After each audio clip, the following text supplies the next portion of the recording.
Today, the postseason fate of two Pinellas County teams will be decided on the game of the week as the Seminole Warhawks battle the Largo Packers for the 4A District 7 title. Sam Roper's Warhawks have been picture perfect in 2000. Unbeaten at 8-0, the Seminole defense has not allowed a touchdown in 3 straight games. Rick Rodriguez's Packers are the surprise team in the county. Largo has been waiting in the Warhawks' wings for 10 weeks. And tonight, the Pack is determined to prove its 6-2 season is no fluke. It's high school football. Judgment Day for Seminole and Largo next on the Game of the Week.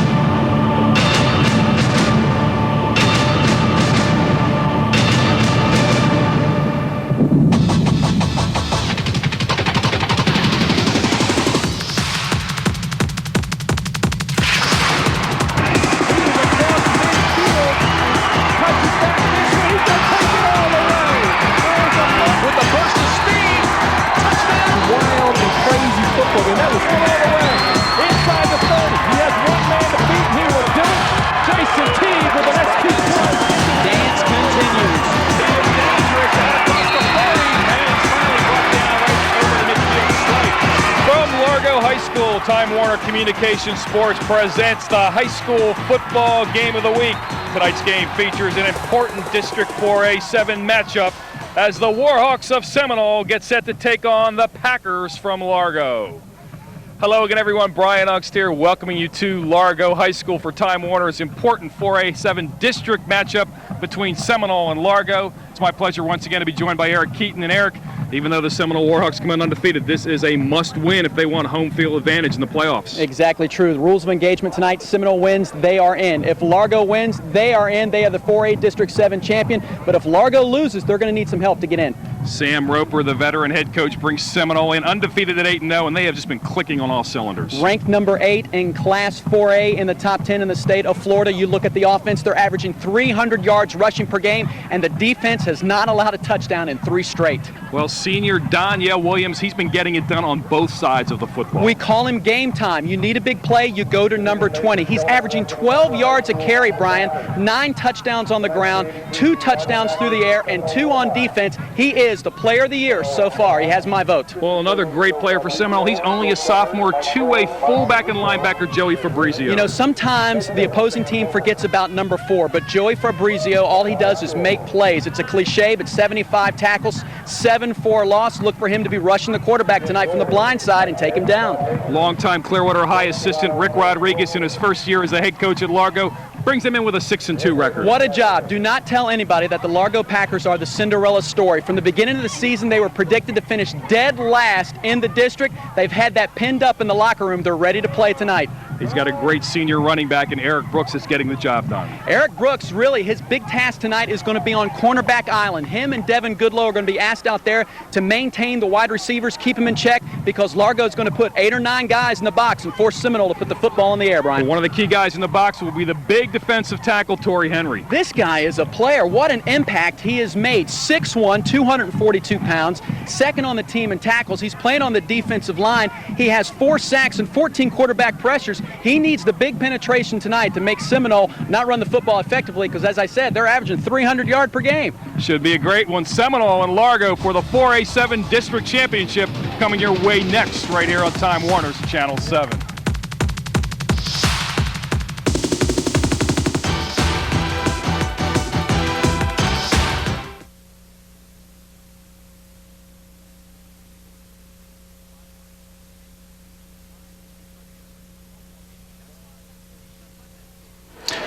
Brian Ungst, Eric Keaton, Brian Syracuse back with you at Largo High School, getting set for the big 4A7 matchup between Largo and Seminole. Tonight's game brought to you in part by Capona's Dugout, where good sports meet, by Wild 98.7, and by Executrain. Don't let the IT world pass you by. Let's get down to our third man on the sidelines for some final pregame thoughts, Brian Syracuse. Brian, I talked to both coaches before the game, and it was pretty basic. They both came out and said the first thing that every coach does in Pinellas County, win the turnover battle, and that's what they're both striving for. Talking to Roper a little bit further on, he said, we have to figure out what Largo's offense they're running. He's seeing tape of them. Every time he sees a tape of them, it is something new. talking with Coach Rick Rodriguez of Largo, he said, we're going to come out and pass the football. That is the offense they're going to see today. They're going to try to establish the run a little bit, but it's going to be through the air for the most part. And then on defense, everybody knows Seminole runs the football. Largo's job is to stay in their lanes, contain the football, and stop that Seminole run. If they can stop the run, put them into passing situations, Coach Rodriguez likes his chances. Back up to you guys. All right, thank you very much, Brian. So, Eric, it could be, even though these two teams like to run the ball and they're great defensive teams, it could be whoever has the most success via the air this evening. Yeah, and you talk about that last week. Marcus Pascal, the quarterback for Largo, 13 of 19, 256 yards and 2 touchdowns through the air and 2 on the ground. He definitely had his breakout game. He did. Came from behind and engineered the last drive when it looked like they were going to go to overtime against Countryside. Drove the field in 39 seconds for the game-winning touchdown. And, of course, Largo's had some pretty big help in their passing game and receiving core. They've had Chris Daniels, the former Clearwater Tornado. Of course, he's the nephew of head coach Rick Rodriguez out here while he's on injured reserve with the Tampa Bay Buccaneers. He's been out here teaching them the routines, teaching them their pass routes, so it's definitely helped a lot. Coach Rodriguez couldn't speak so highly of him. Well, the history lesson between these two teams, Eric. Well, you see the playoff appearances. The Seminole Warhawks have not won the district since 1976. For Largo, it was 1991. Each team's last appearance a few years ago, except for Seminole, they made it last year as a wild card. But both teams tonight, the goal, win the district title, host a home playoff game. All right, so that is the goal. Even though Seminole comes in undefeated, Largo at 6-2. This game is for the district title. The captains now heading towards midfield for the coin toss. Charles Jenkins, Leonard Long, Colt Lebecki, and Seth Williams for Largo. Keith Baxter is your referee here today. Danielle Williams, DeQuell Jackson, Eric Hunter, big number 70, Tyler Manning, the captains for the Seminole Warhawks. Let's go to referee Keith Baxter for the coin toss. I'm going to flip it. You call it in the air. If I drop it, we'll do it again, okay? You call the tail, you won the toss. You defer second half. Seminole won the toss, we'll defer. You want to receive? Which goal you want to defend? Away from the clock. Okay. Put your backs over there for me, please. Guys, put your backs over here. All right, Seminole won the toss. They deferred. They're going to go on defense first. Well, they trust their defense out there. They haven't allowed a touchdown, as I mentioned earlier, in 3 straight games. Number 1 defense in Pinellas County, averaging just 6.3 points given up. Well, we're going to be back in a couple of moments here with the kickoff 4A7 matchup. Seminole taking on Largo. You are watching the high school football game of the week right here on Time Warner's Channel 7.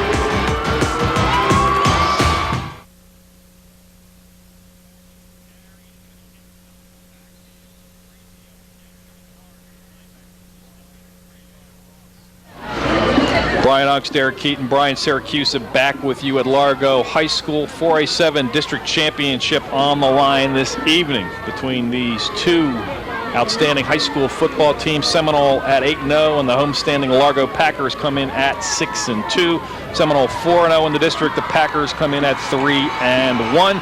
Sam Roper on the left, the veteran head coach in his 16th season. Rick Rodriguez in his first year as the head coach, the longtime veteran assistant coach, defensive coordinator for Tom Bostic over at Clearwater High, has done a terrific job here at Largo, turning their program around in a hurry, coming in at 6-2.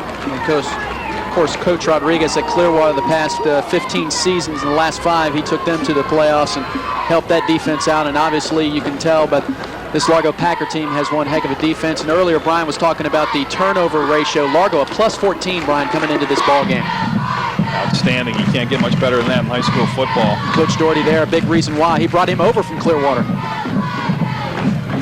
Mike Hedge also helping out, ex-Clearwater High School athlete. Bob Hagan, Greg Serrato, and Eric Wilson, the rest of that staff. Packers will receive after Seminole won the toss and deferred. Eric Brooks and Devon Goodlow, the twin safeties.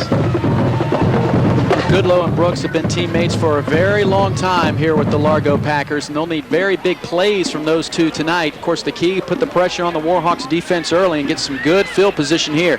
Coach Rodriguez had the special teams unit, kickoff and punt team out way early before the game started. Don't know if it was nerves or just making some fine-tuning adjustments. Can you guys see me and Elizabeth go the wrong way?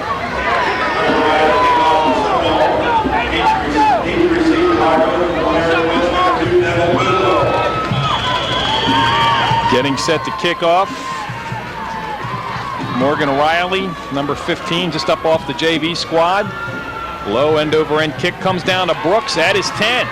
Brooks straight up the middle with some room, bouncing it to the outside. Brooks out across midfield.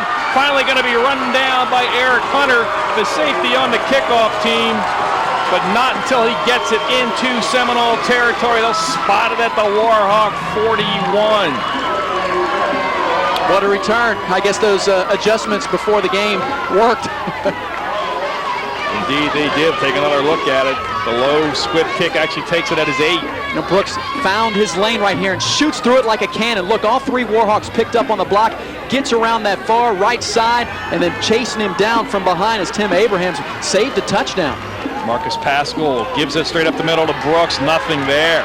They spotted it at the 42, but he gets back to the 42, and that's it. Rudely greeted right there and driven back aggressively. Take a look at the offensive unit. Pascal, the quarterback. Jenkins and Brooks, the running backs. Lawrence, Long, and Fatu are the receivers. Fatu, the tight end. Williams, Osborne, Snow, Henry, and Veenstra, your big offensive front. And the last tackle on the defense by Seminole made by DeQuell Jackson, give him 116 on the season. He quickly let his presence known here in this ball game. Outstanding football player, two-way football player, linebacker and quarterback. Just a great athlete. Straight up the middle again, and guess what? Running right into that stack again is Goodlow. The defense tonight for Seminole up front, Fox, DeNoblau on that last tackle, Kay and Gully, the linebackers, a great core. Leverance, Jackson, Fabrizio, the secondary, Wanagatunga, Elliott, TJ Layfield, and Danielle Williams. 3rd down and 7. In the shotgun will be Marcus Pascal. Favorite receivers, number 3, Leonard Long. Long out on this side, going in his direction, and he hauls it in at the 20. They'll spot him down at about the 18.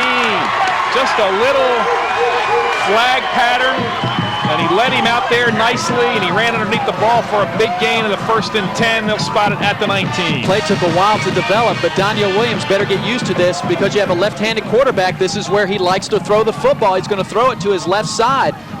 And Leonard Long, what a big game he had last week. 4 catches, caught the winning touchdown pass against Countryside. Mentioned it's his favorite receiver.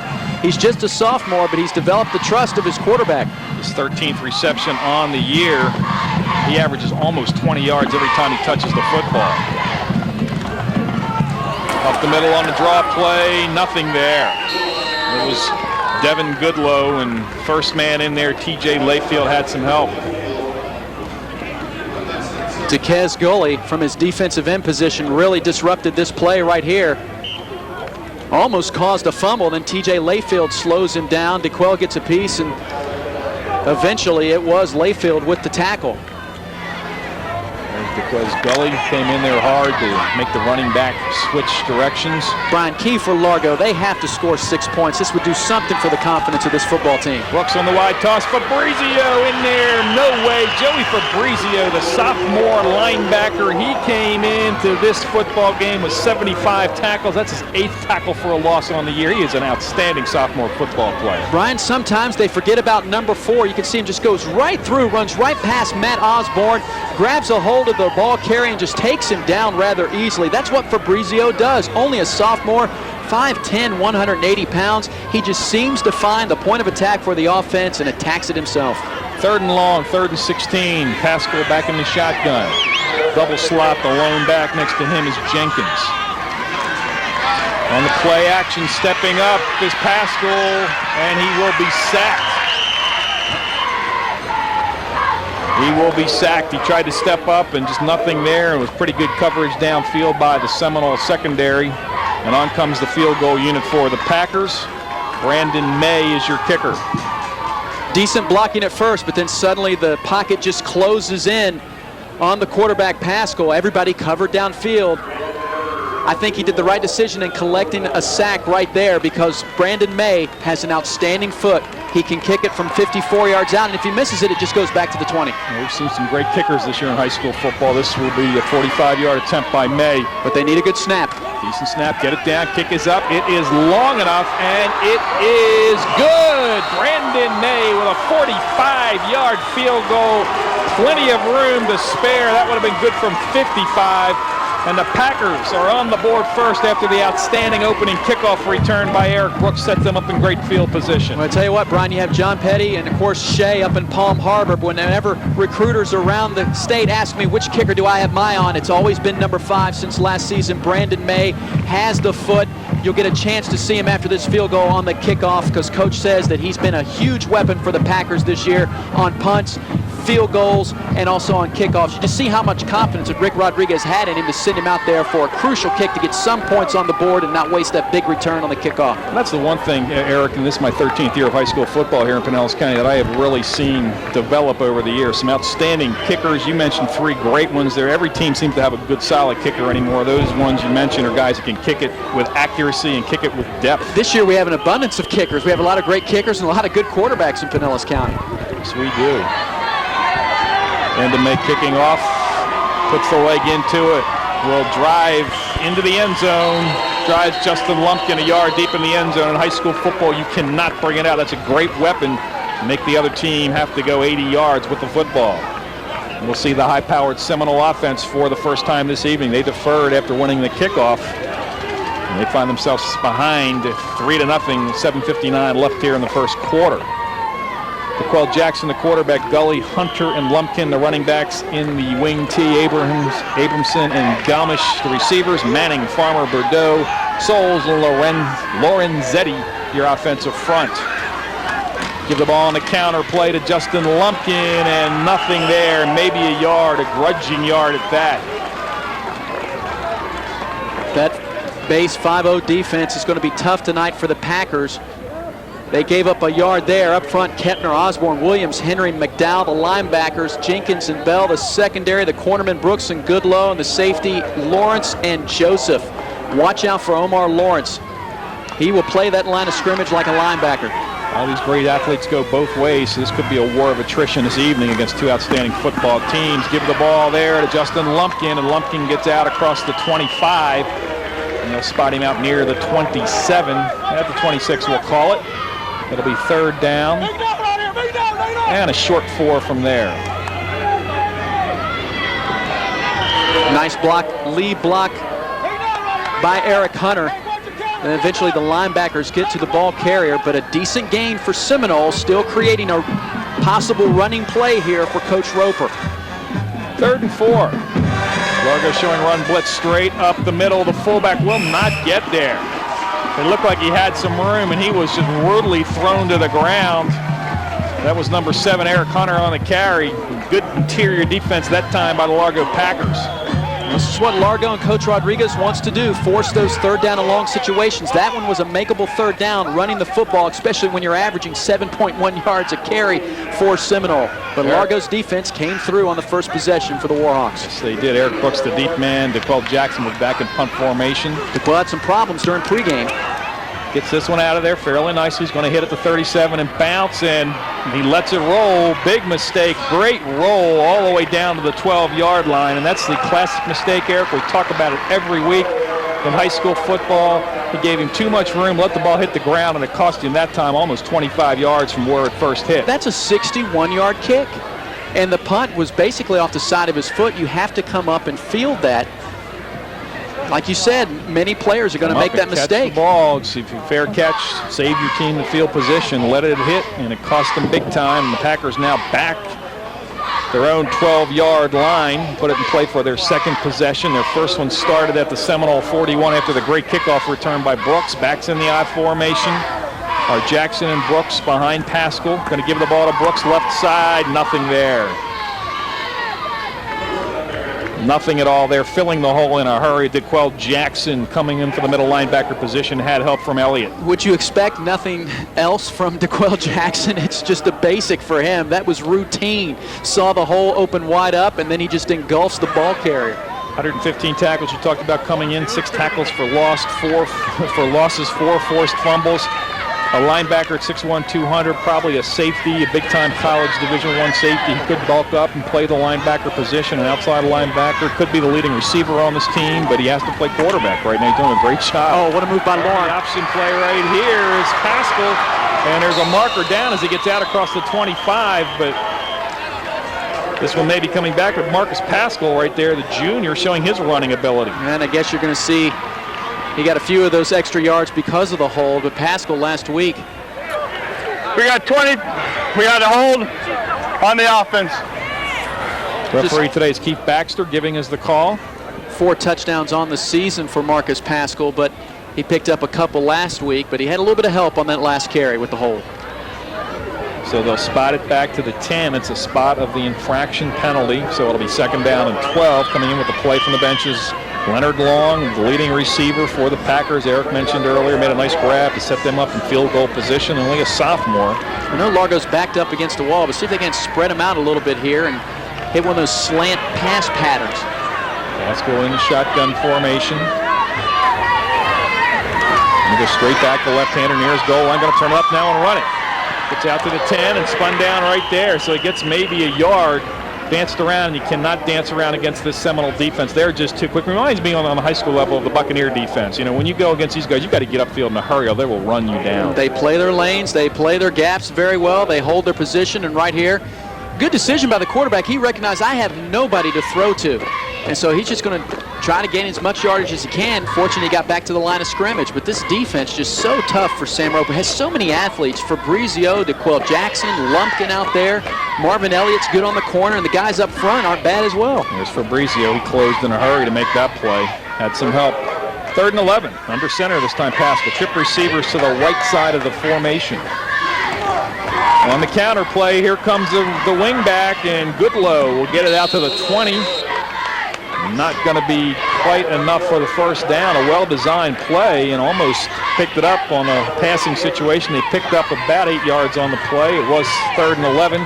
It'll be 4th and 3 in a punting situation. Oh, and ahead of this play is number 84, the tight end, Anthony Fatu. And you can see he has his defender on the ground. He really cleared a big lane that time for Goodlow to run through. Unfortunately, the rest of the Warhawks were catching up from behind. 6'4", 278, Eric, playing tight end today. Originally, he was with the Largo Packers, played a couple of seasons at Indian Rocks Christian, but came back home. Brendan May with a great punt, a high punt anyway. Going to come down to Danielle Marshall with room.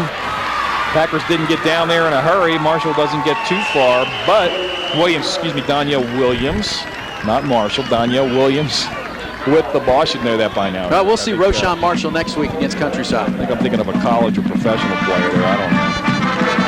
But he kind of reminds me of a college professional player, this guy. He's a diminutive player as Williams at only 5'6", 172 pounds, but 9 touchdowns rushing this year. A couple touchdowns receiving, a couple touchdowns via the interception route. He scores every time he touches the football, it seems like.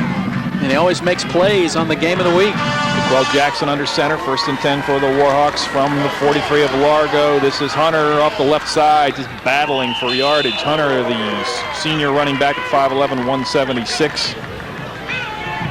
Came in with 284 yards this year on the ground. Gained 6 on 1st down. You're starting to see some power up front by the Warhawks. This is why this running game is so effective. Yes, they run the wing tee. It can be confusing sometimes to the opposing defense, but the guys up front have to make those holes, and some powerful runners. I mean, there's 4 or 5 guys that have about 40 to 50 carries on Seminole. They just divide it up. Nobody gets tired. And they wear you down because of that. They always have fresh legs, as you mentioned. 2nd down and 4. They're going to give the ball this time this way to Gully. Gully to the outside. Good pursuit that time by the Packers. Coming up was Brooks from the secondary, and he had help from number 4, Eddie Joseph. That is an outstanding job by Brooks, because he has number 56 in his face, 5'10", 175, a tackle, pulling out there in front of him, goes right around him and makes the tackle. And he had some help from the backside by Eddie Joseph as well. Coach Rodriguez definitely brought his defensive system, and along with Coach Doherty from Clearwater. 3rd and 2. Quarterback sneak by Jackson. Does he have enough? It'll be close. I don't think he quite got there. It's going to be 4th and short, depending on this spot. And they may run the same exact play 2 times in a row. You got to go for it. yeah, they got about 1.5 yards on that. They need about another half yard. Penetration on the bottom side and up top. Torrey Henry holding on for the ride, but the nose guard, you have to give a lot of credit there to Seth Williams. Well, Jackson saying, you guys aren't going to measure for me? Showed Sam Roper it was about 1 foot. Length of the football, maybe. Nice crowd on hand on both sides of the field, Brian. A lot of excitement. This is playoff football. Right now, the playoffs have already begun for Seminole and Largo tonight. 4th and short.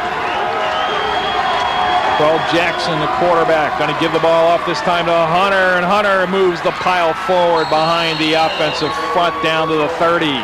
Move the chains, 1st and 10 for the Warhawks. Well, that time the Packers were just outpowered that time. Left side. They tried to stand Hunter up, and Hunter got that on his own. They tried to stand him up, and he just pushed the Packer defense backwards. Runs hard for a 176-pounder. See his numbers, very impressive coming in. The average per carry. A lot of running backs with that kind of yardage. Lumpkin now will cut it up inside the 20, spun down at about the 17. Another 1st down, give him a gain of 13, move the chains down to the 17-yard line. Justin Lumpkin doing some damage against possibly some of his former teammates. Watch the guard pull. Ahead of him, a full head of steam out there. Number 50, Justin Ostow, 5'10", 170, has the technique. Not very big, but clearing the way for Justin Lumpkin to pick up big yardage. 1st and 10 for the Warhawks. Wing to either side. Jackson, the quarterback. Going to send a man in motion. Gully, give him the football. Gully over tackle, gets to the 15, spotted just inside the 15 at about the 14. Gain of a couple. That could be the final play of the 1st quarter. As you see the clock running down. Nice pursuit that time by the safety, Lawrence, and also Henry. And it is the final play. Let the clock run down. Eric, 3-0. Largo leads it after 1. Seminole, however, threatening. They'll have it 2nd down and about 7 from the 14 when we come back. We'll take a timeout. You are watching the high school football game of the week right here on Time Warner's Channel 7.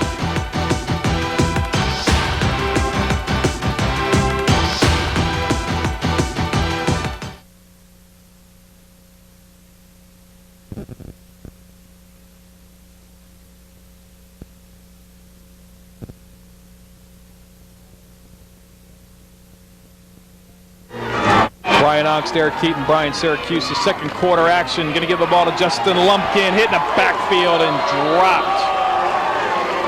Eddie Joseph making a nice play, coming over to help Devin Goodlow. Crucial play on that one, Brian. I was observing number 84, Fatu, coming in. He gets picked up by Hunter right there, but sliding in is Joseph, bringing down the ball carrier. Had some help from Goodlow as well. Throw in a penalty, and that'll move Seminole back even further.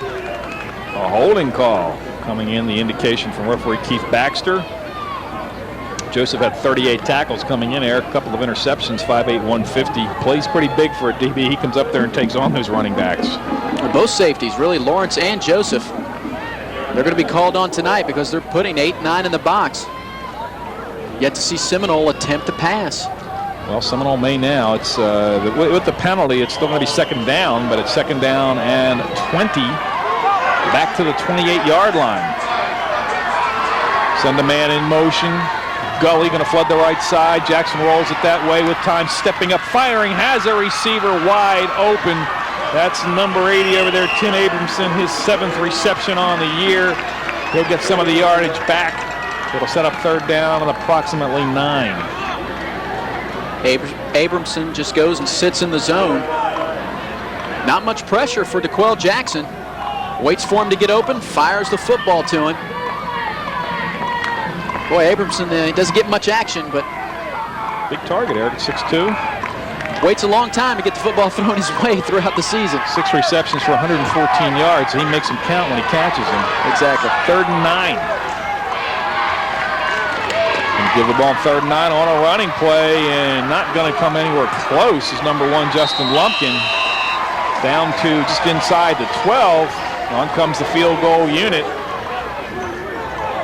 That time Sam Roper just tried to overpower them or set up the field goal, one or the other, but it's 4th and about 5. Well, they got the ball to the middle of the field in between the hash marks. Now pressure kick for number 15, Morgan Riley. Been playing JV all season. They move him up. And son, we'd like to ask you to kick a field goal during the district championship game. No pressure. Daniel Williams is the holder. They don't have enough. They don't have their full complement of players, and they're forced to call a timeout. And a heady play there by the kicker, the young guy Morgan Riley. He was counting, and he signaled to the bench, we don't have our players, and Danielle Williams picked up on it, and he called the timeout. Justin Lumpkin was hollering for somebody to get out onto the field. So 10:19 remaining here, 2nd quarter. Largo leading at 3-0. Seminole will look to attempt a tying field goal, apparently, on 4th and about 5. After this timeout, and Eric, so far it's been what we expected. Both teams kind of feeling each other out, pretty much running the football. Neither team's had great success. Largo's tried to throw it a couple of times, but the quarterback has not had his hot receiver, and he's quickly tucked the football and tried to run it. Well, Sam's club right here, the perfect season so far, and you see a lot of goose eggs over there.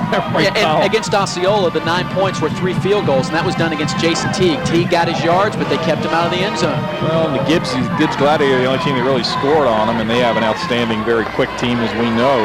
Coach Roper said before the game, hey, let Largo throw it. We face CCC. We know they can throw it, and Gibbs could throw it at us as well.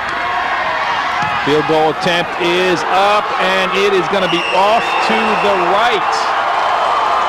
That was a 28-yard attempt by the young kicker Morgan Riley. He had enough distance, but the angle he tried to compensate just a little bit. It was a left to right kick a little bit and just missed it wide to the right. So the Packers have turned them back. They will take over 1st and 10 from their own 20.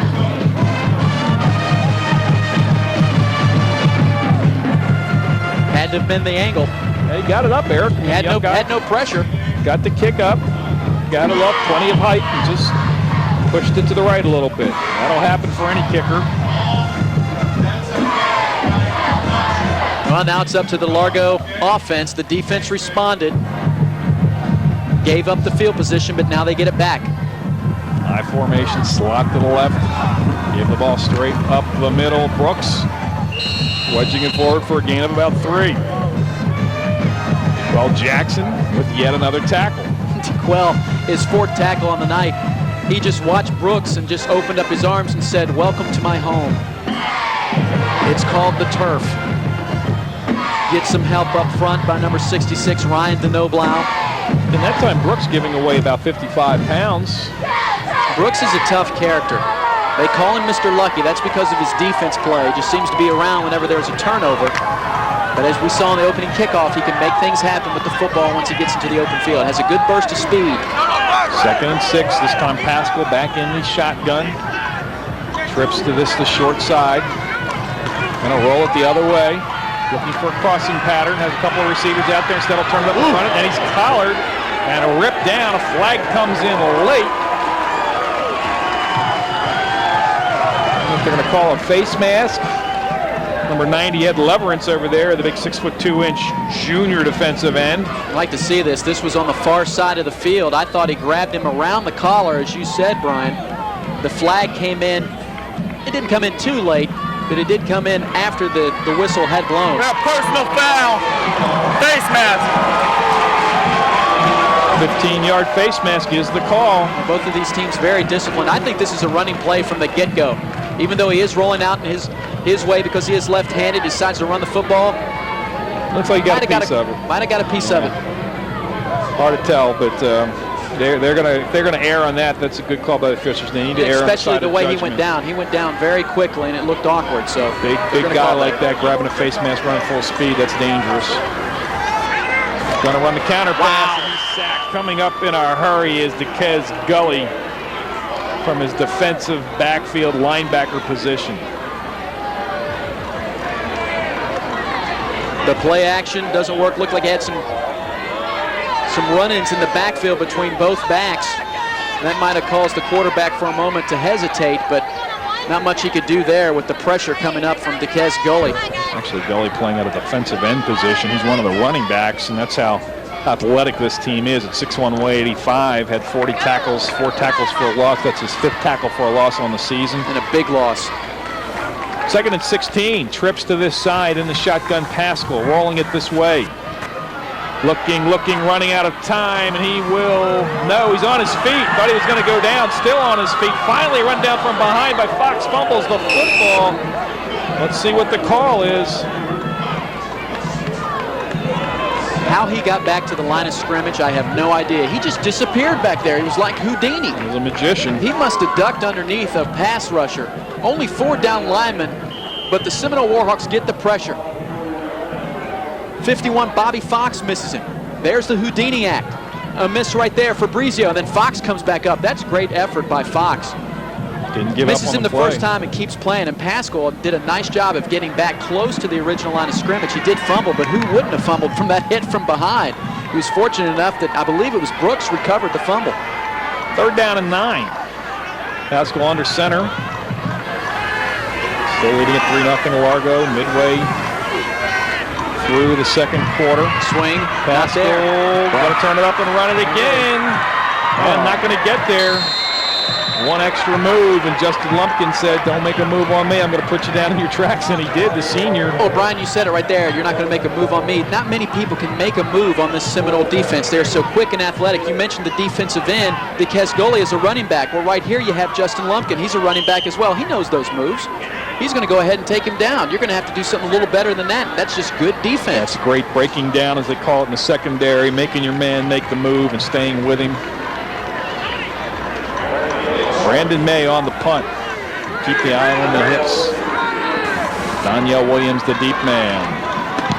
May gets it out of there. Line drive. Williams comes up, takes it at the 26 with some running room down this near sideline. Spun out of bounds right at midfield by number 6, Omar Lawrence. And that's a good job of what we talked about earlier. He came up, Eric. Danielle Williams caught the ball on the run and took off with it. Didn't let it hit the ground.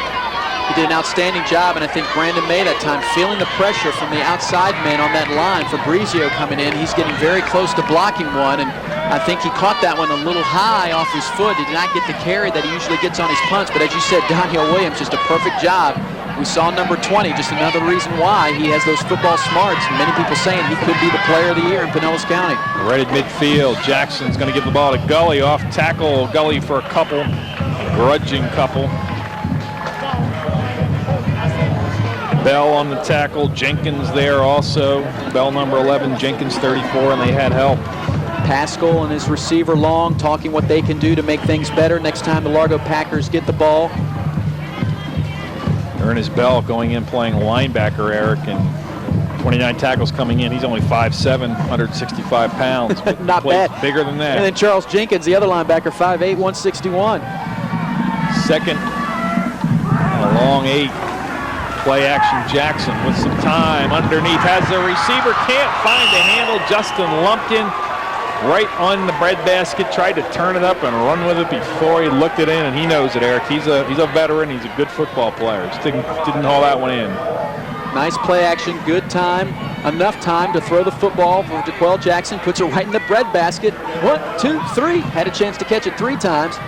Brooks comes up and finishes him off to make sure he doesn't catch it. But now a 3rd and long situation for Seminole. That's what Largo wants. Largo wanted him to throw it on that play. Well, Jackson sends Elliott in motion. Gonna roll it to the wide side under some pressure, firing. It has a receiver for the first down as he found Elliott, the man he sent in motion.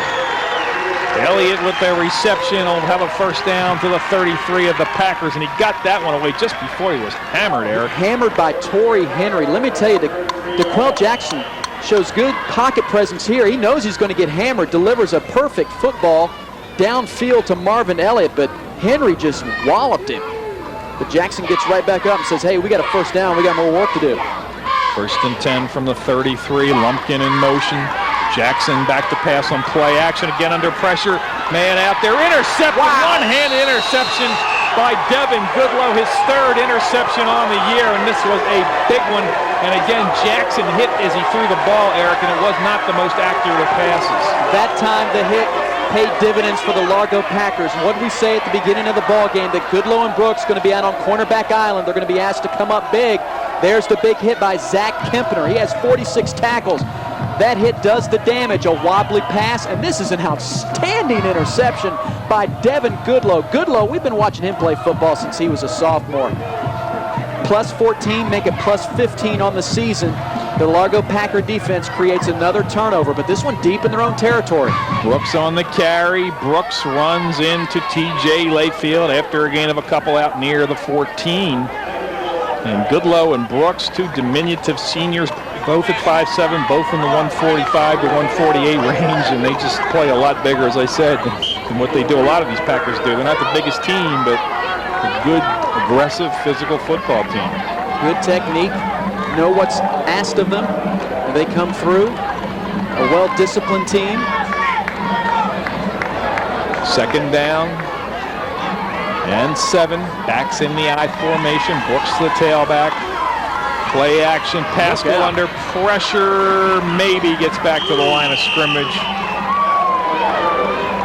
I tell you, Brian, the defensive ends are getting a lot of pressure. I mean, they're just basically coming off the ball, going in untouched. Top of your screen to Kes Gully.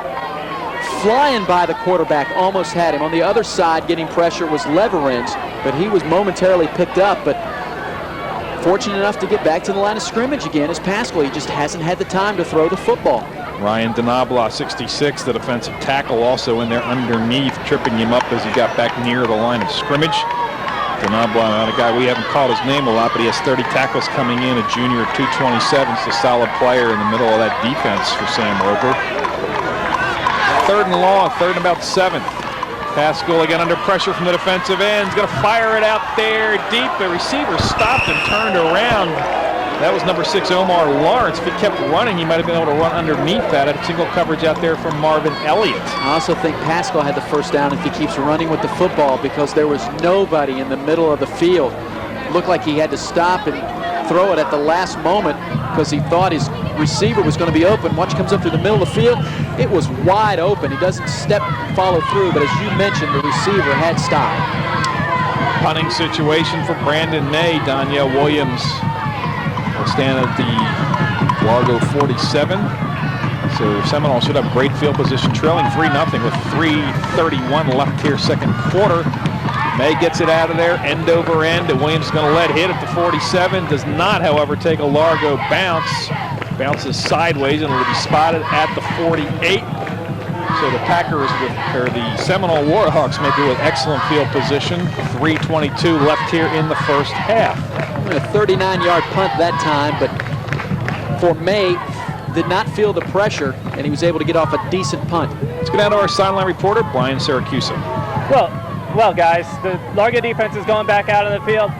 Over here on the sidelines, every time they come back, they've gained more and more confidence coming back to the sideline, being able to stop this run attack of Seminole and really creating the pass. And that, talking to Rick Rodriguez and Jim Doherty before the game, was what they needed to do. Make Seminole pass. That's what they've been doing. Right here you can see on this run play, that's where Seminole is going to do their business. So they really are doing well every time coming back. They are getting encouragement from this sideline. And guys, Coach Rick Rodriguez is halfway on the field half the time. He's so into this game. Back up to you. All right, Brian, he is excited, and that was Danielle Williams on the carry as T.J. Layfield has checked in a quarterback to give DeQuell Jackson a break.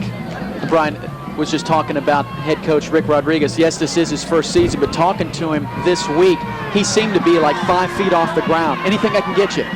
I'm ready for this football game. It's going to be on TV. What do we need to do? He is very excited. I think excited is an understatement. Joey Fabrizio as they move the pile forward to the 40 for a first down. That time the offensive front and the lead blockers, the backs, just opened the hole, and Fabrizio, the sophomore, followed it through. Here comes the second wave from Seminole. Earlier they had Hunter and they had Elliott and Lumpkin. Now here comes Fabrizio and Danielle Williams, the second wave, and T.J. Layfield. These guys are going to run the football. Layfield actually is going to be the quarterback. He'll give DeQuell Jackson some time. Layfield is in a quarterback, 1st and 10 from the Largo 40. Wing to the right. Fabrizio straight up the middle inside the 35, and looks like I don't know if it was a marker. A marker did come in, and this one may be coming back. It's a hold against Seminole. Since when the Warhawks seem like they're getting it going, Eric, they have a holding penalty. And they're winning the field position game. For the hold on the offense, 10 yards. Spot of the infraction, so it'll be first down and 16 as it happened 4 yards downfield from the line of scrimmage. Fabrizio, you see what he's done on the season. Of course, we were talking about it on the defensive side of the football, but his actually coming into this game, 56 carries, led the team. Almost 6 yards a carry from the fullback position for the sophomore at 5'10". Straight back Layfield with some time through the hands of the receiver, Scott Thomas. So twice now we've seen Seminole receivers look like they may have been thinking about turning it up and making a play and not looking the ball in. Here comes Anthony Fatu. His quarterback's been taking a licking, Eric. Yeah, they have. You saw DeQuell Jackson go down a couple of times. Anthony Fatu, who looks like Jaws in the 007 movies. Those are fake teeth, ladies and gentlemen. He had them left over from the Halloween. I bet you he's wearing them right now instead of a mouthpiece. That'll put a fright into the quarterback. That will leave a lasting impression on you when you see that at 6'4", 278. That looks like a football player. Second down and 16. In motion, Elliott. Rolling that way, Lakefield. Under some pressure. Gets a little block from Fabrizio to allow him to get the ball off, but he throws it incomplete. It's good coverage and good pressure, and again, 45. Zach Kepner, Eric, you mentioned him. He had 3 sacks coming in and 46 tackles. The junior at 6'1", 193. 14 sacks by the pack attack up front, the 5 down linemen. You look at Zach Kepner, he already created some pressure earlier, but all the sacks go to the front 5. You have Kepner up there, you have Williams, you have Torrey Henry, Chris McDowell. Anthony Fatu, who's also a reserve, he has a couple sacks as well. Third and 16. On the counter, crisscross to Danielle Williams. Williams still on his feet. He is tough to bring down. Runs low to the ground and bounces off. People finally bring him down. It'll be 4th and 6. 4th and 7. They'll spot it at the 37. They need to get down to the 30. It looks like Seminole may punt it with 1:14 remaining to pin Largo back against their goal line. Well, here come the pulling linemen again of Seminole. One missed tackle. A missed tackle by Goodlow. Lawrence comes up and puts on a hit. Then Chris McDowell from the line eventually takes him down along with some help from Leonard Long. Brooks the deep man. Jackson back to punt. Let's not forget he's a quarterback. Standing back at the Largo 49. Needs 7 for first down. They're trying to let the clock expire. And they're going to take the penalty. Marching back 5 yards and punt of the way after the 5-yard mark-off. Seminole wanting to get a few more extra yards. Let also play the clock game with 42 seconds. They figure if they can pin them down there. Well, we see that a lot, obviously, in the college and professional games. Don't often see it in high school football. That's true. Jackson gets a hold of this one. Sam Roper did not want it to go into the end zone. We'll see whether that pays off. Now punting the line of scrimmage to 42. Packers are guarding against the fake. Jackson gets it out of there. Low end over end kick. Brooks is going to let it hit at the 12 and rolls dead at about the 12, 13 yard line. He was going to come up and catch that one, Brian. He was going to try to make a play. And it was wise that time he didn't, because that was low and he was back with his back against his goal line. He did not want to fumble there, obviously. It's not an easy ball to handle. 33 seconds left. Of course, last week they drove the length of the football field in 29 seconds and 80 yards. Well, Eric, you can see the importance of this contest right there on your screen. Largo, we said if they win, they're the district champ. If Seminole wins, obviously at unbeaten, they would be the district champ. But Largo, if they lose, they're going to have to get some help. Boca Ciega and Pinellas Park breathing down their backs. Obviously, the runner-up also goes to playoff, and just going back, Pascal now finally going to go down. As that would look like they wanted to play on that play. It's like the pro teams, well, we're going to take a knee, guys, so just let us do it. But Pascal's just kind of standing back there. Somebody's got to go tackle him, or he could turn around and throw the thing up for or make a play. And just let the clock run out now.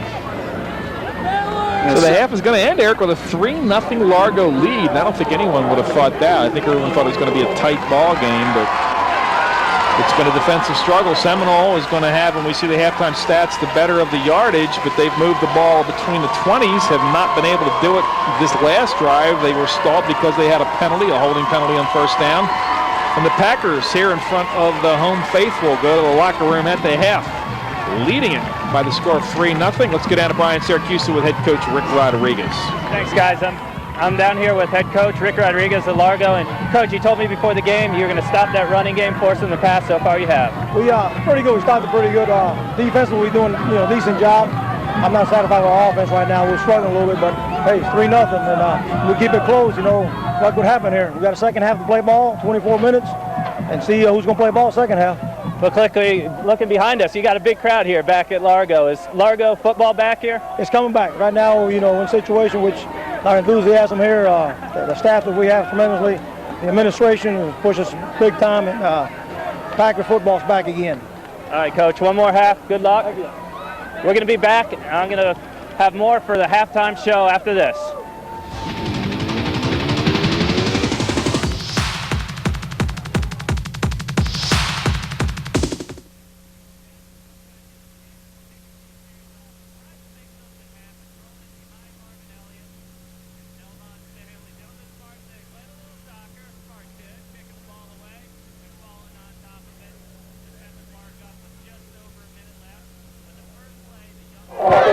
Welcome back to Packer Stadium, where the Largo Packers are defending their home turf, and we're going to take a look at the second half highlights here on Time Warner's halftime show.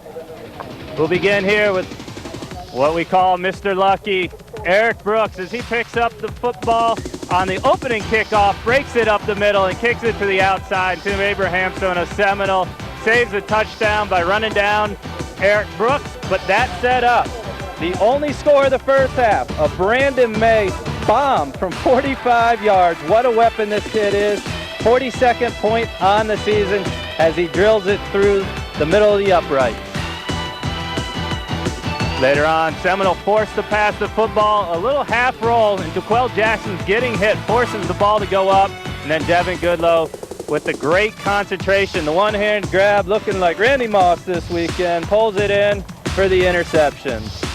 As you can see there, I said Largo is defending their home turf, and you can see it right there.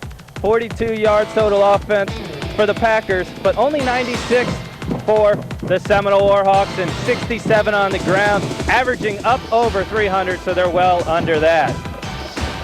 We will be right back for more second half highlights right after this.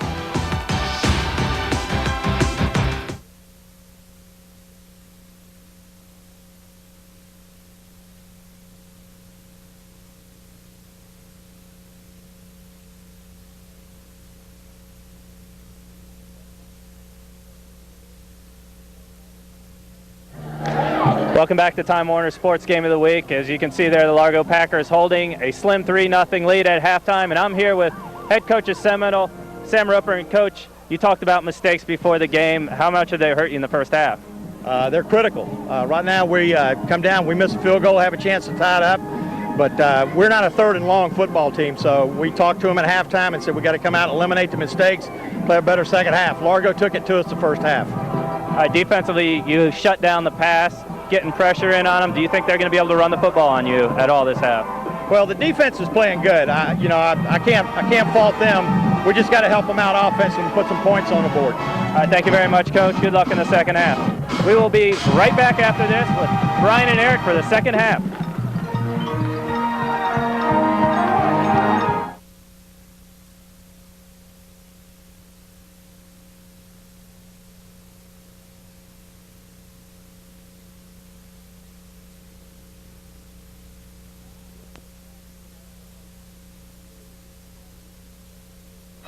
Welcome back to Largo High School. Beautiful evening, Friday evening for high school football. Seminole, who deferred in the first half, will receive to start the second half. That is Danielle Williams, the deep man.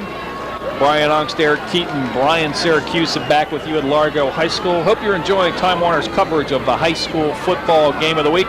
this a big one, Eric, for the 4A District 7 championship, and so far Largo has hung in there with this high-powered Seminole squad. And a big kick for Brandon May coming up. He knows game time is back there. Number 20, Danielle Williams, waiting on the football. May hits the line drive that will go out of bounds at the 8, and that'll be a penalty, and Seminole will start with excellent field position at the 35. It's just a lack of focus right there. Trying to kick it away. We heard he's had a little bit of a groin injury, and favoring that a little bit, you can see he's kind of, well, hobbling off the field a little bit. I think he's more or less hobbling because he missed an opportunity there to kick that one into the end zone, because Coach Rodriguez giving him a talk to right now. He told me that every kick, number 5 can kick it into the end zone. Just needs to focus. And he did that after his 45-yard field goal, which he made with ease in the first half to give Largo the 3-0 lead. He kicked it 1 yard deep in the end zone to force Seminole to start that drive from their 20. This one they start from their 35. DeFault Jackson back in a quarterback. He'll split the backs behind him in the wing T, send Lumpkin in motion, give him the football, or up the middle, excuse me, with the football is Eric Hunter. And Eric Hunter is stacked up after a gain of a couple. You know, Brian, before we went back on the air, during halftime we were talking about Seminole, and obviously we came to the conclusion they are a very slow starting team. They were in that game. It was a close ball game against Pinellas Park. You were talking about the Countryside game. It was only 7-3. And here they are in a close game again. They just keep running this football, going to pound it on you, and sooner or later they're going to break a big one. They usually wear you down and break one. We'll see what happens here. Second down.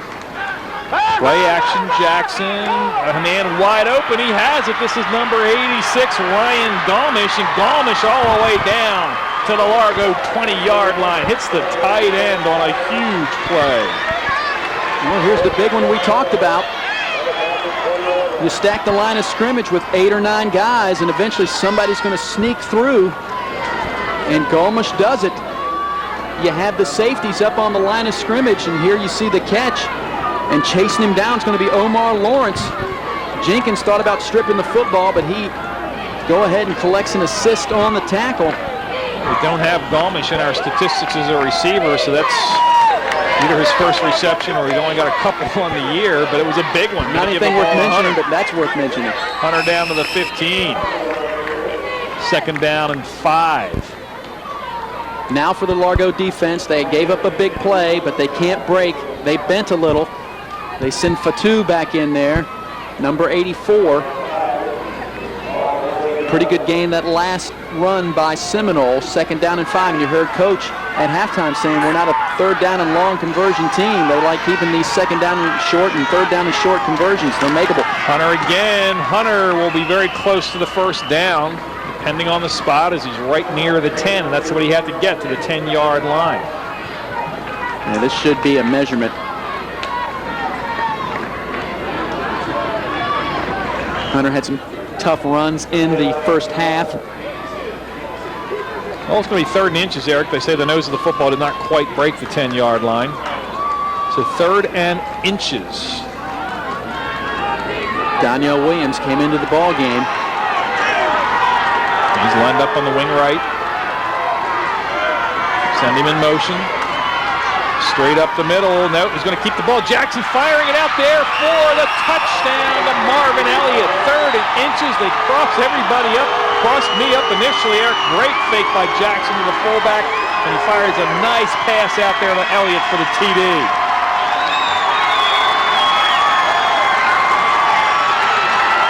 Well, the Seminole Warhawks come out of the locker room, take it 65 yards.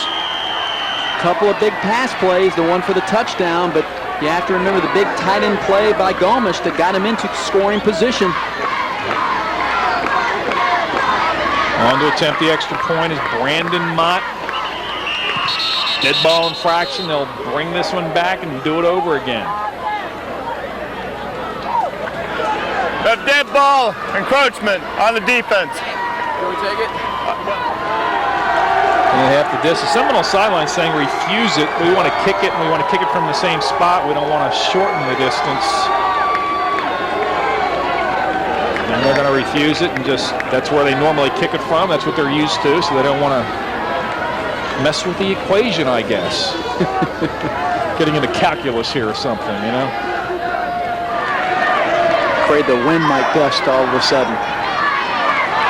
Brandon Mott, this one up, and it is good. 9:40 remaining in the third quarter. Seminole takes it 80 yards, or make it 65 yards in a hurry. 10-yard TD pass to Quell Jackson and Marvin Elliott. Nice play action. Elliott all alone. Just slipped right in front and found a little hole right there in front of the DBs. Got behind the linebackers, and DeQuell Jackson just lofted it up there.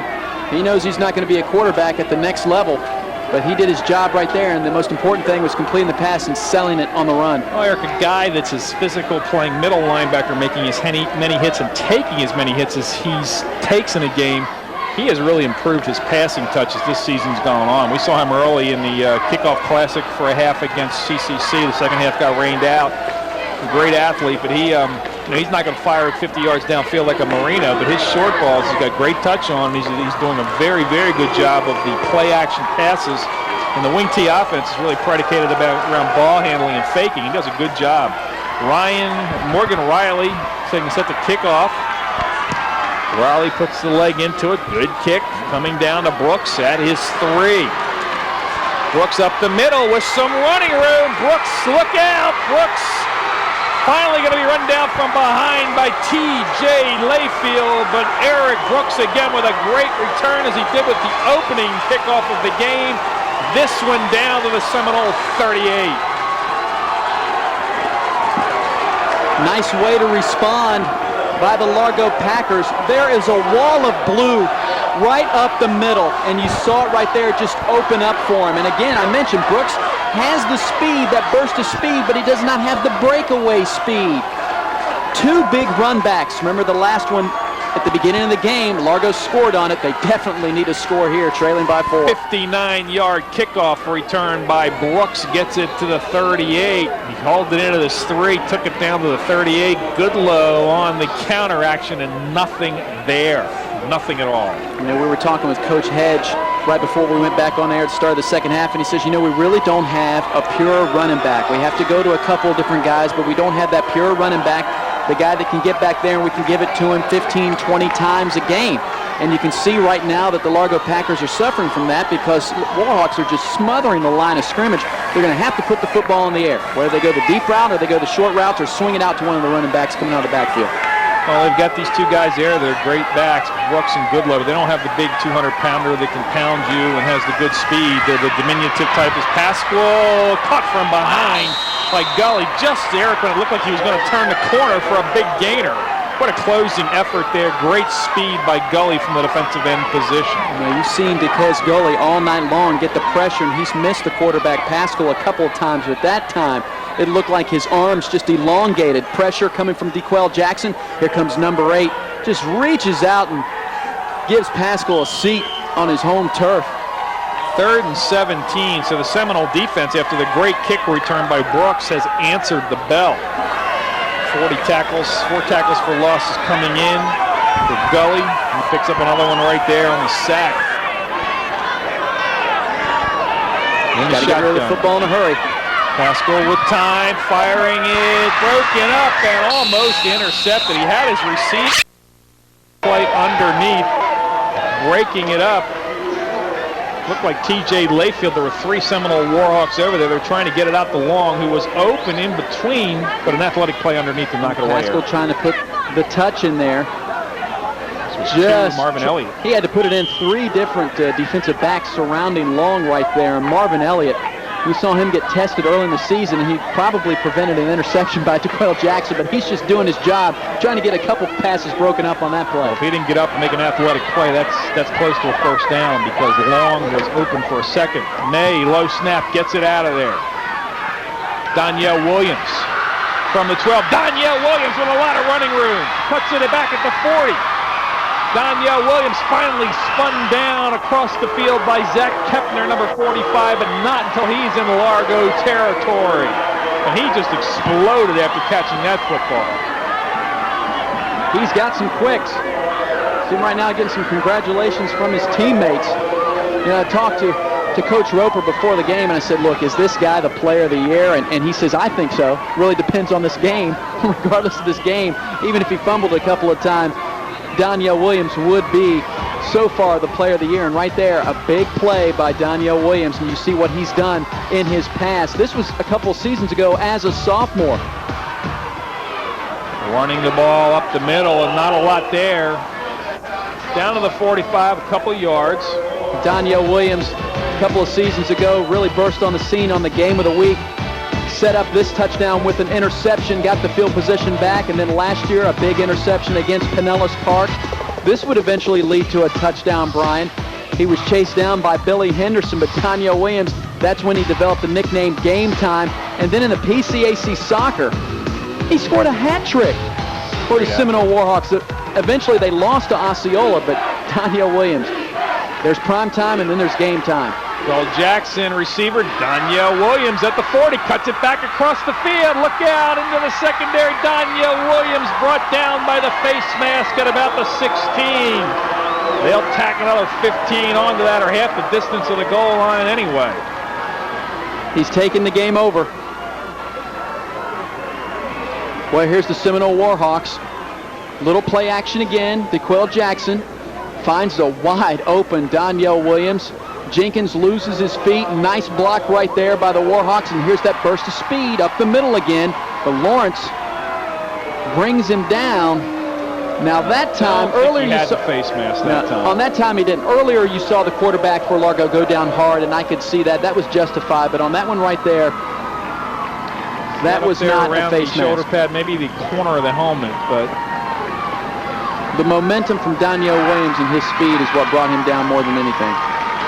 First and goal. What an effort. Hunter down inside the 5. That was a great effort. I mean, he had Caleb Naylor hanging on for the ride. And still Hunter able to pick up chunks of yardage inside the 5-yard line. Here's the face mask again. Let's see whether he gets it.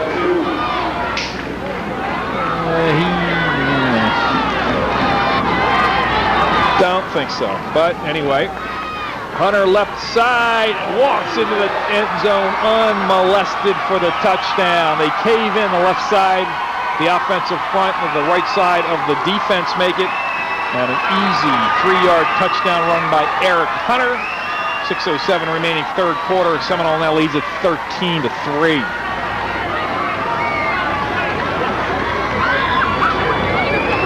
Pointing to the sky, knew he was in, as you said, untouched. Hunter gets in as his third touchdown rushing of the season. And boy, as Seminole come out of that locker room in 6 minutes, put on a couple touchdowns on the board. Brandon Mott's extra point is up, and it is through. 6:07 remaining in the third quarter. Add one more to the tally. The Warhawks, 14 points here in a hurry, lead it by the score of 14-3. We'll take a break. You're watching the high school football game of the week on Time Warner's Channel 7.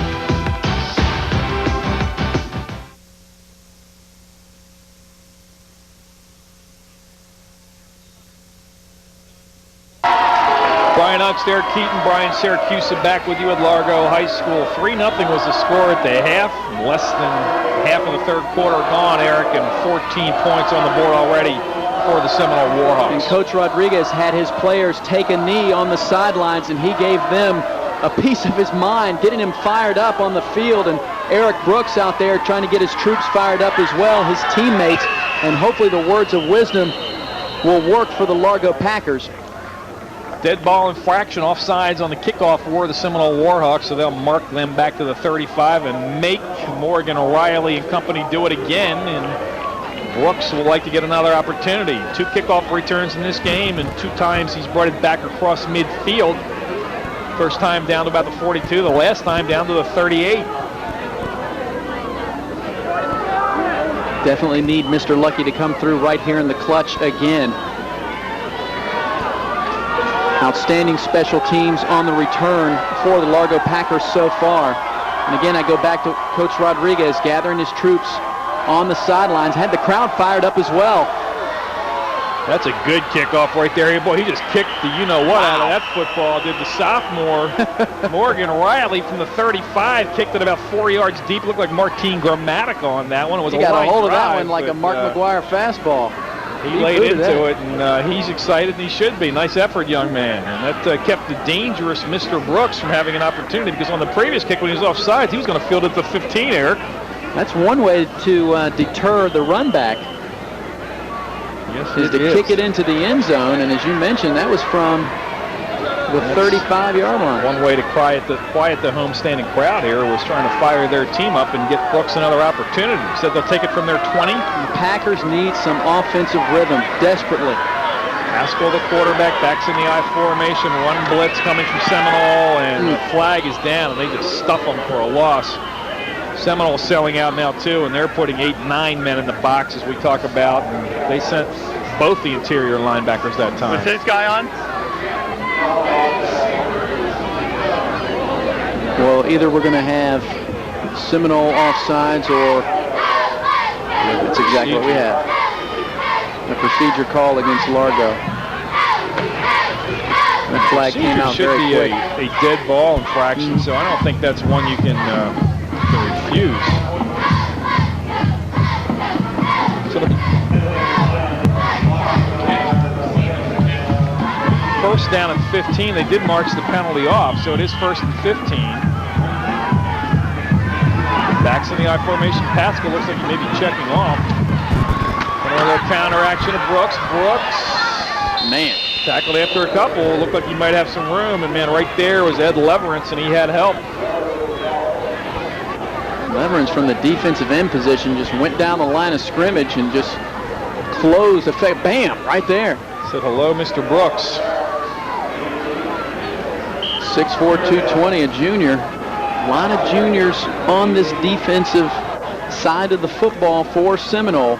Yeah, Seminole's going to still have some talent back next year, Eric. They lose some people, but they have a lot of good-looking athletes coming back. 3rd down and 11. Pascal in the shotgun, trips to the right side of the formation. Going to roll it that way, stepping up, going to fire it deep. No one there. Out near midfield, the receiver turned it out instead of up. Falls incomplete, and a punting situation coming up for the Packers. And the Packers offense right now is non-existent.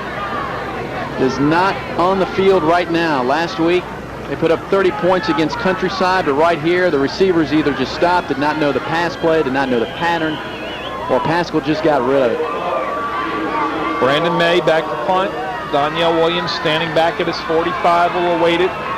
Last time he had a fine return, caught the ball on the run and turned it up for big yardage.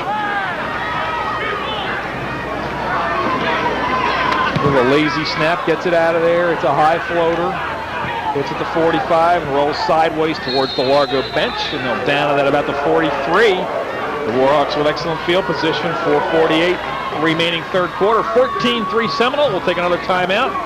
You're watching the high school football game of the week on Time Warner's Channel 7.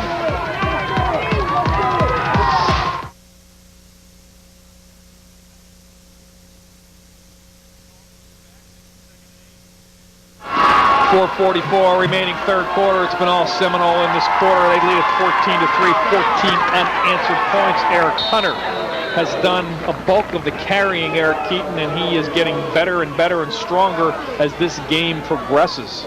And so is that offensive line, and the team that's getting wore down right now is the Largo front. They are deflated right now. They have to come up with a very big stop to keep the Packers in this contest. Giving up another touchdown will pretty much, and I'll call it, put this game away, even though there's 4:23 left in the 3rd quarter. The Packer defense cannot give up any more points. Let's give that offensive line a call. Tyler Manning, Brett Farmer, Ryan Bordeaux, Dallas Souls, Tony Lorenzetti, the tight end of Ryan Galmish, Tim Abramson, one of the receivers. They have done yeoman's work. They've been running Manning's way. You know, you're 6'4", 257, the right tackle. That's where Hunter was running last time. 2nd and 6, full house backfield. Hunter straight up the middle. Inside the 35 is going to be close to 1st down yardage, depending on the spot. And they run it to the right side again. Big number 70, Tyler Manning, taking on 51, Torrey Henry, just takes him right out of the play. Boom. There he goes. Can't get his hands on there, and a nice little gap for Hunter to run through. Then you have the guard coming out as well, Brent Farmer. Officials timeout for a measurement. It's very close. First measurement we've had all night. We've called for a couple, but Seminole, it's been every time Seminole's had the football. The last one was 3rd and inches, and Seminole crossed us all up and threw the touchdown pass from the 10-yard line. This one, they will get it by inches. 1st and 10 from the 32. 3:33 remaining 3rd quarter. The Warhawks driving and leading it by the score of 14-3. Remember, big, important District 4A7 matchup. The winner tonight wins the district. Split the backs behind Jackson. Lumpkin is the wing right. Give the ball to Fabrizio. Fabrizio hit in the backfield and spun down. Gang tackled. Good defense that time by the interior of the Packers front 7. Fabrizio trying to run left side. Daniel Williams trying to pick up a block, but he couldn't. Wrestled down by Anthony Fatu in on defense wearing his number 74. So he's changed jerseys in this game. He was wearing 84 as a tight end. Obviously, he's not a tight end anymore. Jackson back on 2nd and 10. Going to fire the deep ball out there. Goodlow picks it off at the 5. So that one kind of floated. We talked about Jackson's accuracy. There's a marker down where he threw it. It may be roughing the passer, and that's the indication from our referee, Keith Baxter. And this one is coming back. And Goodlow and Brooks. Goodlow can't believe it. That would have been Goodlow's 2nd pick of the contest. He made a great one-handed effort earlier. He's acted as a center fielder on that one, Brian. We are roughing the passer on the defense. We got an automatic 1st down. So we'll mark it off. It'll be an automatic 1st down and negate the fine interception by Devin Goodlow. Would have been his 4th on the year, 2nd in this contest. Here's another look. A little bit of the play action. Not going to see the end of that, but you saw a couple of Largo Packers carrying out with the play. 1st and 10 from the 18. Slot to the right. Give the ball to Danielle Williams. Williams cuts it inside. Hit first by Eddie Joseph. And gang tackled at the 14. Brian, you see Game Time down there. I mean, he's just going to lower his head, and even though he's 5'6", he's going to take you on with the head. Right there, boom. Says, go ahead. You guys bring it to me. I'm going to bring it right back. Well, he's 5'6", but he's a solid 172. Very compact, athletic, cut, as they would say, the young kids. And he's running into other guys at 5'7". They're only weighing 145 and 150. 5 carries for 25 yards. You're going to ruin his average doing that, Eric. You know, we had him early in the year. He's averaging 25 yards a carry. Yeah. Now he's only averaging about 9 or 10 yards a carry. But still, a little more than that. This is Lumpkin. Lumpkin on the carry inside the 10.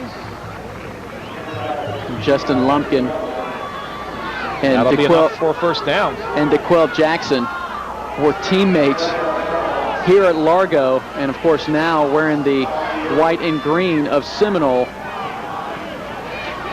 And they are definitely doing the damage on both sides of the football tonight. Slot to the left. 2nd down. This is Lumpkin again. Lumpkin inside the 5. Marking down just inside the 2.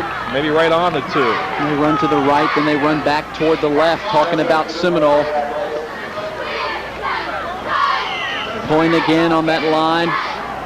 Lumpkin just keeping the legs moving, grinding it out, wearing down that Largo defense. They'll give him a break, keep the fresh legs in the backfield. And I said earlier, the Packers, they bent a little bit on that big tight end play, but now they're breaking. Full house backfield. Fabrizio. Hunter takes the carry. Hunter up left side. Touchdown, Eric Hunter. 2-yard run off the left side. Eric Hunter's 2nd short touchdown run of this quarter. And the Warhawks now lead it by the score of 20-3. Left side. You take a man and clearing out. Tony Lorenzetti and Dallas Souls opening up the way for the Seminole Warhawks and the Largo Packers. Just been pushed around here in this 3rd quarter. Brandon Mott has it blocked. coming hard off the corner. 45, Zach Kepner just lapped that one right back onto the ground. Nice effort there by Zach. 20-3 is your score with 43 seconds remaining third quarter.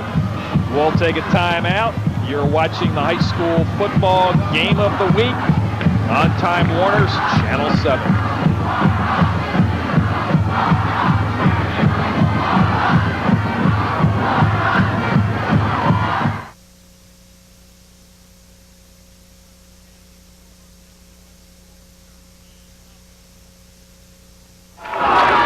Brian Ox, Derek Keaton, Brian Syracuse back with you at Largo. Seminole 20 unanswered points here in the third quarter, and another fine kickoff by Morgan Riley, driving Brooks into the end zone and forcing the Packers to start yet again from their own 20.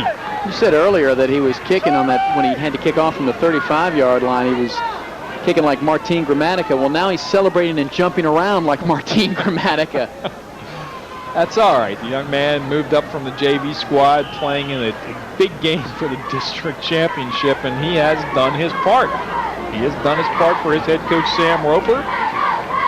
Twice kicking the ball in the end zone, keeping it out of the ever-dangerous Eric Brooks' hands. Brooks is 2 times he touched the ball, returns, has returned it past the midfield stripe. Largo now without an offensive lineman up front. And that does not work in any equation. Haskell under center, backs in the I formation, trailing at 20-3. Give the ball to Brooks, and Brooks with a little bit of room out across the 25. Nice gain of 6 yards on first down. Actually, they sent Chris McDowell in to play the tight end position. And he'll come off for immediately after one play. Right up the middle. Well, Fatu was, I said he had number 74 on, playing the defensive tackle position. I don't know if he's changing jerseys or what. Torrey Henry leading the charge that time with the left guard. He's out there at the left tackle position, Fatu, right now. Wearing 74. Pascal back, under pressure, dumps it off. Dangerous pass, trying to get it out to Caleb Naylor, senior fullback, and Fabrizio was close to picking it off. Final play of the third quarter with the score Seminole 20, Largo 3. We'll take a timeout and be back with fourth quarter action. You're watching the game of the week on Time Warner, Channel 7.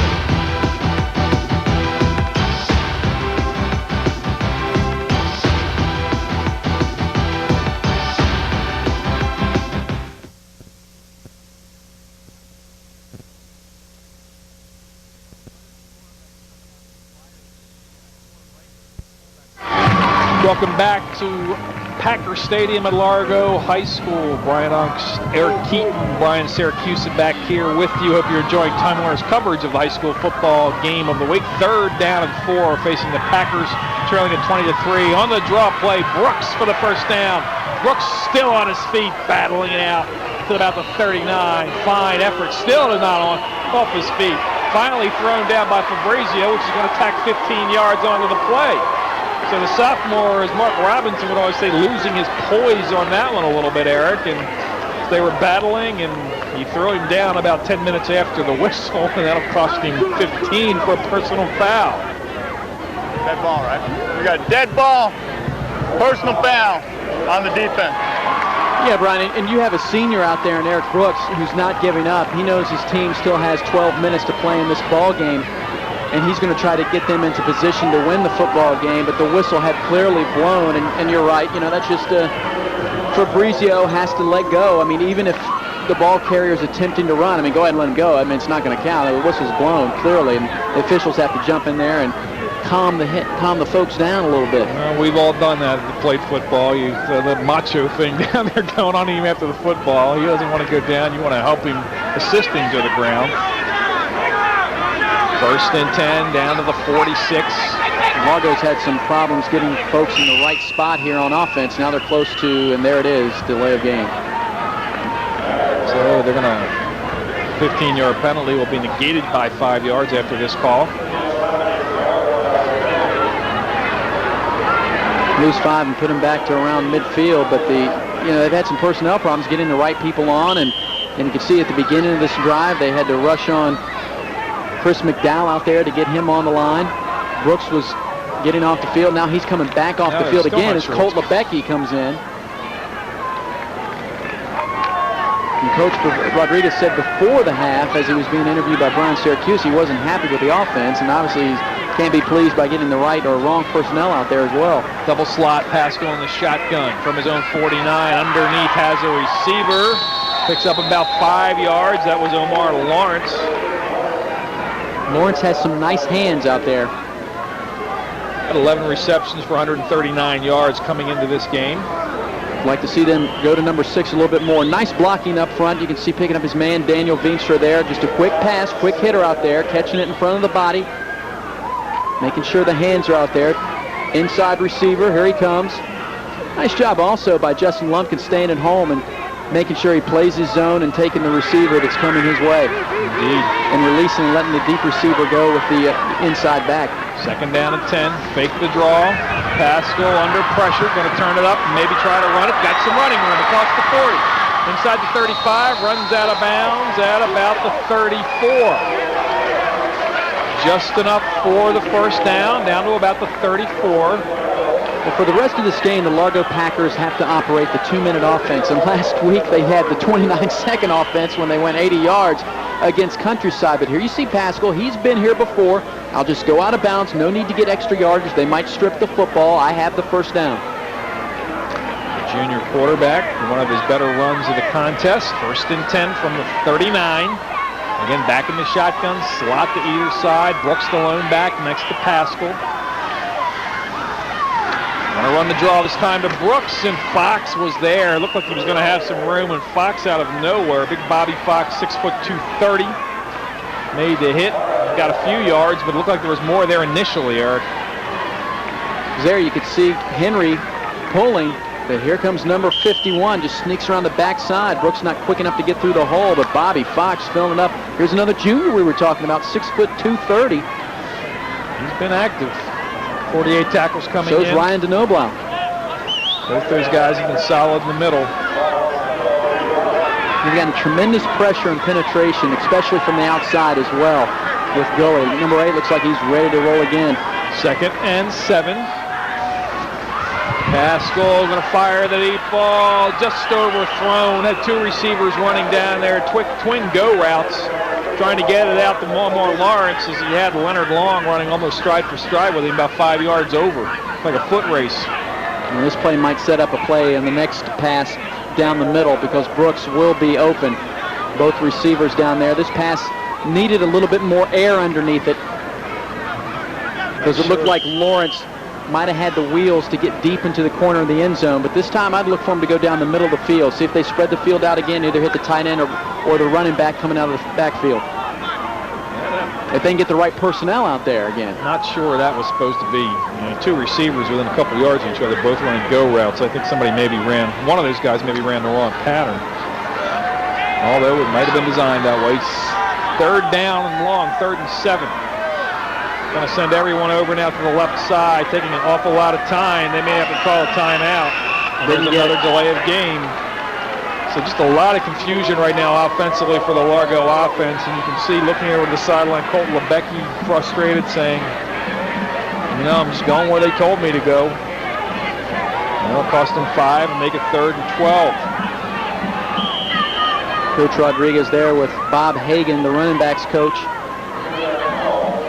trying to get this offense, as I mentioned earlier, some type of rhythm. And still the Seminole defense not allowed a touchdown, now going on 3.5 games here as we enter, actually 3 3/4 as we enter the 4th quarter. Well, they're athletic. Pascal looking for a throwback screen. It's going to be intercepted by Lumpkin, who read it all the way. Lumpkin hauls it in and takes it to the 42. Great job of staying home. You talked about that a few plays ago. One of the defenders staying home, and Lumpkin, the veteran senior, picks it off, his 2nd interception of the year. This play totally designed to come back across the field and hit a wide open receiver, but as you had mentioned and as I said earlier, defensive back staying at home. Lumpkin saw it the entire way. Along with his teammate, the defensive end, Dekez Gully, had stayed at home as well. Seminole not fooled by that play whatsoever. If it wasn't for Brooks, he saved a touchdown. Yeah, Mr. Lumpkin will be off to the races, straight up the middle. The Warhawks now leading at 23 inside of 10 minutes left. We'll probably just try to keep the ball on the ground and just run this clock down. The Largo cheerleaders here trying to keep the faithful. Well, they still stay faithful. I mean, even if they lose this ball game, which it looks like they are, they can still make the playoffs, either as the district runner-up or as the wild card. It's been a heck of a year for Largo, Eric. A great turnaround, and they were excited. They've got a great crowd here for high school football tonight. One of the better crowds we've seen this year, really. Both sides. Coach Rodriguez says, hey, the entire student body's up because football's here. It's what schools do. If the football team's good, then the entire student body gets fired up about everything. And the defense still points up. Danielle Williams trying to run the right side, lost a yard. It'll be 3rd and 9. Still plenty of time left in this game, but just the offense, really, it's not a matter of executing the play. They just can't get the play off because they don't have the right personnel in there. As you said, the defense still out there playing. 3rd down and 9. Seminole in no hurry. Going to bring Marvin Elliott in to give the play. Be very surprised if Seminole and Coach Roper put the ball in the air anymore. 3rd down and 9. Largo showing blitz. All the backers at the line of scrimmage. Comes that counter crisscross to Danielle Williams. Stiff arms one tackler. Cutting it up now. Williams still on his feet. Down to the 45, and he has a 1st down. That's a great run by Danielle Williams. He just never in a hurry, Eric. Just sort of skates around, looks for the opening, bounces off people. Hard to bring down. See penetration that time right up the middle. Number 62 is there, Seth Williams. Creates the havoc, wreaks havoc, but then downfield, there you saw the power of Danielle Williams taking Devin Goodlow a couple yards downfield. 1st and 10 at the 45. On the counter, Justin Lumpkin. Lumpkin into the secondary. Lumpkin inside the 30. I'll spot him at the 28. Touchdown saving tackle by Eddie Joseph. I don't know if one of the Packers got a hold of him or if he just tripped up over his own feet. Take a look right here. Boy, that was a nice swipe by Lawrence. I don't know how much he got a piece of his shoestring right there, but it looked like Lumpkin was going to be gone. He got a piece, and Joseph, a very small falling piece, on him from behind to help his momentum take him down. They'll spot at the 27, 1st and 10 from there. Coach Roper saying, watch that Gatorade. I don't want it to get poured on me. Jackson, the quarterback, sends man in motion straight up the middle. Joey Fabrizio spinning forward inside the 25, down near the 23. Fabrizio, right there, you just saw him say something to Leon Brooks. I think he was apologizing for that last play. That's great sportsmanship. At the end of this play, Joey Fabrizio is going to get up and say something to Eric Brooks. And I'm positive by both of the reactions it was positive. Saying, look, I was just playing football. Boys will be boys, man. That's what the game's all about. The rugged game. 2nd down and 7. About 6, we'll call it. Split the backs. Fabrizio lined up on the wing left, will go in motion. Gonna give the ball Danielle Williams. Williams still on his feet down inside the 20 to about the 19. It'll be 3rd and short from there. This is what Seminole wanted to do coming in here. Make it 3rd down and short. And really, they started to open up that passing game with the play action and really caused Largo to take a couple of guys off that line of scrimmage. Well, they've mixed it up very well here in the 2nd half, Eric, as you mentioned. 3rd and inches, their first score of the game, a 10-yard strike from Jackson to Elliott. Basically crossed us all up on that play. It was a really good call by Sam Roper, well executed by Jackson and Elliott in the offensive unit. 3rd and 2.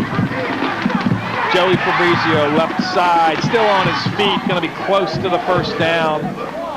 Maybe just short. Close to about a yard, but you look at this drive as Seminole begins to celebrate, and rightfully so. They have not won a district title in 24 years. They are on their way now. This drive currently about 4 minutes long. I don't know if that ball popped loose there. DeQuell Jackson came running in. 4th and 1. lot of changes now on the Seminole offense. They're going to go for it. They got their short yardage unit in there, 4th and 1. Hunter, the fullback for Brizio and Gully. Got to be a quarterback keeper. Full house backfield. Hunter, left, right side, make it, has the first down inside the 15, spotted at the 14. I'll tell you, Hunter's a tough runner. He is. For mentioned earlier, 76-pounder, only a 5'11". He runs like a 200-pounder, Eric. Yeah, he plays like a big fullback in this wing T for them, and he's definitely had some big carries tonight. He's a guy you can tell has got the strong legs, and he keeps them turning. He has a good forward body lean that the coaches talk about. They like from the running backs to get the tough yardage between the tackles for them. And he's got a pretty good offensive front in front of him who continue to do a nice job this evening. First down and 10 from the 14. This is Marvin Elliott. Elliott trying to bounce it to the outside. Now cuts it up. And they'll spot him down at the 6. See the Largo Packers. I don't know if who made that tackle is just worn down or if he's actually hurt. Had a big hit on Marvin Elliott. That was Brooks over there, getting up slowly. He has had one outstanding football game. Looks like he's holding his shoulder. He might have separated it. Let's hope not, but he's definitely favoring that side. Hopefully it's just a stinger or a bruise. It's got him a little numbed. He's moving it around pretty well all right right now.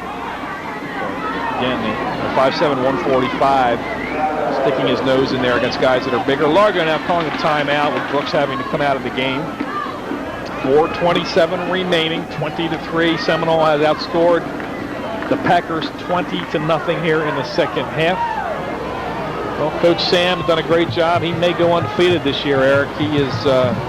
He's got Dunedin next week, and, you know, the Falcons are a scrappy bunch, but Seminole will be favored to win that football game. They have more talent top to bottom than probably any team here in Pinellas County, and that's why they're going to be the only undefeated team. Maybe it looks like if they can get by Dunedin next week. If they can win this game, and of course the next two, they'll have a 16-game regular season winning streak going. Right now, I think the most important streak for Seminole is they're looking at the other team's scoreboard and saying that they're not allowing a touchdown right now, and they're playing on the defensive side of the football. I mean, that's outstanding, especially going into the playoffs. They're going to need that type of play. Of course, the offense may take a while for them to get warmed up, but that defense is going to give them good field position, special teams play with Danielle Williams back there. They have a chance through a couple of rounds in the playoffs, and then, of course, it all depends on getting lucky. You just don't know what you're going to run into. They know they're going to need to throw the football at times, and they've thrown the ball well this evening when they've had to. Second down and 2 on the counter action. Nothing there. Nice job by the defense of the Packers.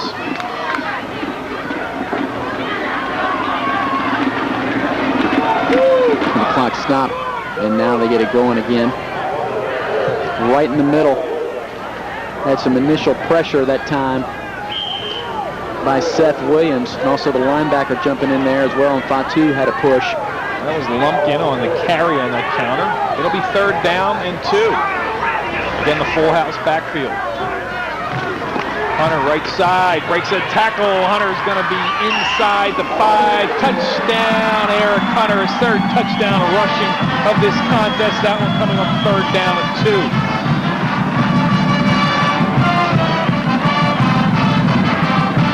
Hunter came in with a couple touchdowns, and he's going to leave with at least 5 with still 4 minutes left in this ball game. Definitely his game of the season as him and Danielle Williams give some congratulations to each other. Boy, Seminole really came out smoking in that third quarter and just continues now with the ball control offense. Brandon Mott for the extra point. This one is up, and it is good. 3:59 remaining in this one. The Warhawks have now outscored the Packers 27-0 here in the second half, and they lead it 27-3 on the strength of a 9-yard touchdown run off the right side by Eric Hunter. Hunter initially got out of that grasp in the backfield. Looked like Kepner was going to bring him down, but he got out of the foot tackle. Now a few fans for Seminole begin to leave. They said, hey, we've seen enough. We've got another victory. We're going to be 9-0. A lot of Packers fans going too. Starting, but their team hung tough. They stayed in it physically and just worn down here in the second half. The Warhawks came out after, I'm sure, a fairly motivational speech by Sam Roper at halftime, Eric, to fire his team up. He wasn't real pleased with the play of the offense when he talked to Brian Syracuse after the first half, just beginning of the third quarter, and he said the defense has done the job. Our offense has to give him some help, and the offense did just that. Eric Hunter obviously skipping to the beat of his scores tonight, 3 of them. He's had a great game, and I tell you, he's got the tough yardage. I mean, he's got a 9-yard touchdown run on 3rd and 2, a 2-yard and 3-yard touchdown run, and sometimes people think those are the easy ones, but those are the tough ones. But I tell you what, Brian, he's probably also skipping because he knows his team has a chance for the win next week to be 10-0, and they will be the #1 seed in 4A Region 3. And that'll be a higher seed than Bradenton Southeast and also Auburndale and that tough district that those two are playing in tonight. They'll host the game in the playoffs then. They'll host more than one depending on the matchup. This kick, Brooks at the 1. Brooks hit at the 20 and driven down at the 21.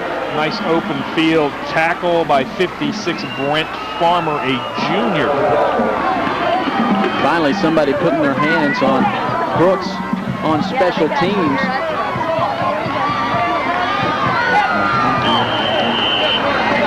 Farmer will stay in and play now on the defensive front. Check out the shot. Wham! A couple more Warhawks wanting to join in because they haven't had much success with Brooks tonight on Brooks running back those kickoffs. Actually, Farmer's a linebacker. He's one of the starting offensive guards and playing some linebacker here also in the second half. I'd say this is what you'd call sort of a prevent defense, Eric, when the secondary's about, the safeties are about 20 yards off the line. They've moved Fabrizio back to free safety around about 20 yards downfield. Comes that reverse, counter crisscross, and kind of maybe lose a yard, or I guess you get back to about the line of scrimmage, and that's it after they got the ball to Lawrence on the reverse. And Fabrizio's standing around the 45-yard line. Danielle Williams, the twin safeties. Fabrizio listed as a linebacker, but playing some safety in this contest. He's a good athlete. In the passing situations, they like their chances by putting him back there and letting him come back and read the situation and not get fooled. 24 years since Seminole has won a district title, and they're going to do it here tonight. Coach Roper, 2 years in a row that they have made the playoffs. After his first 15 seasons, he didn't make it at all, and finally he's got him in 2 seasons in a row. Shows you what good athletes will do to your team, especially when he got a couple of them over from Largo. Sam's got some skilled position athletes to work with. He's got a closet full of them this year. Firing the ball deep past school. Fabrizio, the nearest athlete, can't haul it in. Back at the 40, got his hand on it. Brian, I talked to both head coaches before the game, and I asked Coach Rodriguez of Largo, I said, do you realize that you could have had DeQuell Jackson and Justin Lumpkin on your team? I said, what record do you think you guys would have going in this game? He said, we'd be the undefeated team at 8-0. And I asked the same question to Coach Roper, and he says, I wouldn't be here tonight. If I didn't have those two guys, we wouldn't be here. 3rd down and 10 after the incompletion. Clock stops with 2:46 remaining. Next week, we're going to be up at Countryside High School, where the Tarpon Springs Spongers will take on the Cougars of Countryside. North County matchup, a non-district game, but a game still that should be interesting, Eric. 2 fine quarterbacks in that one. What do you think? Well, 40, 50-point game possibly with those 2 teams putting the ball in the air. With Kyle Wolfenbarger and Achille Hulis. 2 really good quarterbacks. Hulis, the senior, Wolfenbarger, the junior. 3rd down and 10. Pascal firing it up this way. Intercepted by 45. Perry Ron. And he takes it in for the touchdown.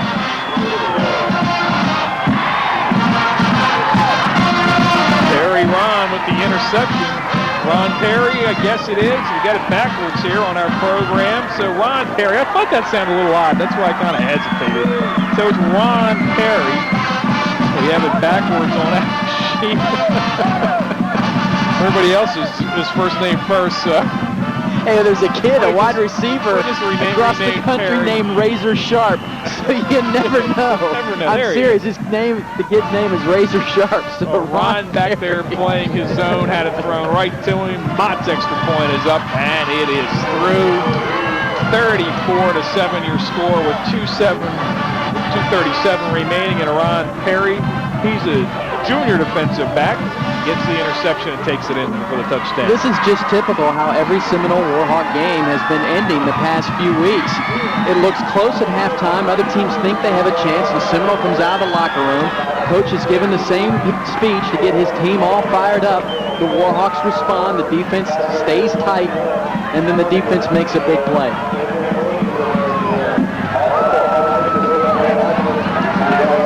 34-3, all Seminole. They have now outscored Largo 34-0 here in the second half. And just wearing this team down with athlete after athlete after athlete. Largo's got some fine athletes, but just not the depth of a Seminole yet. Morgan Riley will handle the kickoff duties. Brooks and Goodlow, Eric Brooks, Devin Goodlow, fine seniors who have battled on both sides of the football for Coach Rodriguez's Packers this evening. Will be the safeties, the deep men.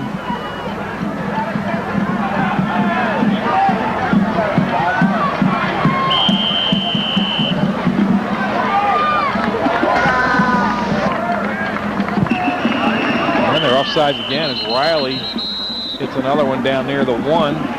Spotting back to the 35, which means they'll pick it 5 yards deep in the end zone. Yeah, usually comes to bat after that. Accepts the challenge of being moved back about 5 yards. That's one of the few things Sam's going to have to complain about in the second half. Sam Roper, when he watches the films, we're offside twice on kickoffs. Most coaches would say that would be their biggest critique in the films. Eric would probably take that. You saw DeQuell Jackson was out there on that special teams coverage, and then after the 5-yard penalty, they take him off, and he was probably like, come on, coach, let me get out there, just one special teams, and he comes off the field. He wants to do one more wind sprint down the field to try to bust up the wedge and make a tackle. He's a quarterback, but he plays with a linebacker's mentality. And let me tell you, his senior season, his phone is going to be ringing off the hook, if it isn't already. Riley. This one comes down to the 7 to Brooks. Brooks tripped up. Nice open field tackle, number 5.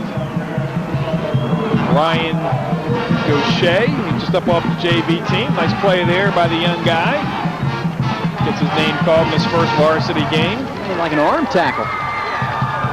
Well, Brian, you know this rivalry tonight has went into our Time Warner production truck. Our director, Ed Bacher, graduated, class of '87. Of course, he did not show his football picture. And then you have Paul Kitwood, our audio technician tonight, class of '73 from Seminole, and our technical director, Bob Herman from Seminole. You got to put Paul Kitwood's mug back up there again. Well, Barry Hyde graduated from Largo High School, so we're surprised we just didn't come to blows at halftime. Yeah, that was called Bill Walton Mountain Man look right there. I got to tell you, man, that was... He looked like a Unabomber. The Unabomber. That's how I was kind of calling him Bill Walton there, you know, when he played for the Portland Trailblazers when Brent Musburg used to call him the Mountain Man, and he didn't like that too much. I tell you what, Paul Kitwood is, if a lot of folks have been giving us compliments about our teases, getting ready at the beginning of the game before we do the open and getting us ready for some high school football, and really when they're at home watching, they've given us a lot of compliments, and it's because of that man right there, and of course our director Ed Bacher working in the computer room, making sure that we can get the football game going in the right direction before we start talking. We can get them in the right mood with a little bit of music, a little bit of words, and a whole lot of action. The videotape pieces before the open. These guys do a great job of that, and that pass falls incomplete. It'll be 3rd and 10. 2:22 remaining. Well, Largo now, there's Paul Kitwood. That's what he really looks like. That was his high school yearbook picture. Come on.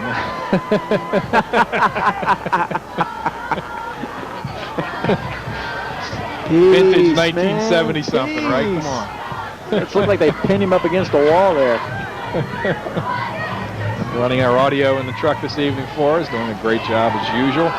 On the draw play, number 12 with the carry, Jason Lawrence, the sophomore with his first carry, takes a big pop, but makes a nice gain out to the 45. You can hear that audio up here, speaking of Paul Kitwood. That was my man Ron Perry on the pop there. Or Perry Ron. Perry Ron. That sounds like a name of a wine. Drink some Perry Ron. Well, here comes Ron Perry right here. Lowers the boom. A couple guys getting some action tonight. That's a nice collision. Two young guys going at it. Good football. The junior taking on the sophomore running back.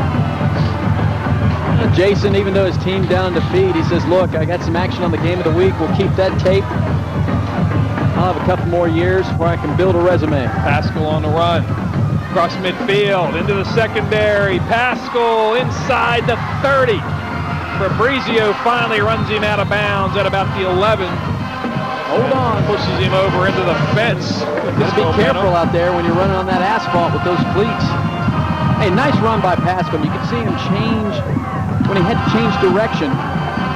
He gets a nice block in front of him by Caleb Naylor leading the way. Points the right direction, then he changes, says, look, I'm going to go up through the middle. Shows a good burst of speed, downfield blocking for him. Dan Veenstra, the offensive lineman, outruns a few Warhawks. Gets into scoring position. Largo not giving up yet. They know that the war is over, but this battle will continue. Well, I can see why Fabrizio pushed him there a little bit, because on the stiff arm, Pascal had a little bit of his face mask, and Fabrizio's just saying, you know, hey, I'm the guy supposed to be doing the hitting here. Timeout called. Ball's going to be at the 11-yard line. 1st and 10 from there. 1:33 remaining. The Largo cheerleaders still into the game, working hard Still here peppy for their team. And still a decent crowd here in front of us. A lot of the folks have stuck around to Well, Coach Rodriguez, we were talking about votes for Player of the Year, but Coach Rodriguez will definitely have, he should have everybody's vote as the Coach of the Year. His first season after spending many with the Clearwater Tornadoes, 15 years there, and this is his first full season. He really showed the excitement for his players. You can tell how Largo has been able to succeed this season because the coach breeds a lot of excitement, and it just goes on to his players, and it's 6-2, and I know that Coach Gelazzo has done a lot with Admiral Farragut and that private school program. They'll probably finish undefeated, but those two coaches, one private school and one public school, should win the Coaches of the Year. done a terrific job. We just didn't know what Largo had, you know, new coach and everything. We didn't think they had a ton of talent coming back, but they've gotten the most of their talent. Pascal right here has had a fine year on the sweep inside the 5. There's a couple quarterback sweeps now for Pascal. And well, being the quarterback for Pascal this season, it's really been a learning process for him. And there comes the Gatorade. We haven't had many helmet cams this year, but we've been able to catch a lot of Gatorade splashes on the other side of the field. That's Leverenz out there, and who's helping him? It looks like Bobby Norville sneaking up behind Coach Roper. Celebrate today, but in a couple of weeks we'll start the playoffs to really start the celebrations. Seminole backups are in defensively. They don't want to give up this touchdown because they've got that streak you talked about going back 3.5 games on the counter play. Good low. He is stuck hard before he gets there. That was Fabrizio, and Coach got the drink, but he didn't have a straw. He doesn't look too wet from this distance. Let's see Sam in action here. Let's see the Remember, he was talking to a couple players before, possibly to help him out. See him in the middle there. Here it comes. Oh, he put up two hands. Wow, at least he didn't run like Coach Brook of Lakewood. Coach Brook would have took off running. The two hands there. Put the two hands up there, a little forearm shiver or whatever. You know, nice technique, Coach. You see, the problem with that is he made eye contact with whoever was going to give him the Gatorade drink, and he'll have them been running laps this week during practice. See one of the cheerleaders standing behind him. She might be setting him up. Wiping the glasses off now and getting the... He is on the cell phone right now. I wonder who's calling. Our director says Capone's dugout. He's getting ready. Because with this game ending, he's going to be able to see it. Yeah, the dead ball infraction as Goodlow goes into the end zone untouched, but this one coming back. I think somebody should be on the phone for us ordering pizzas.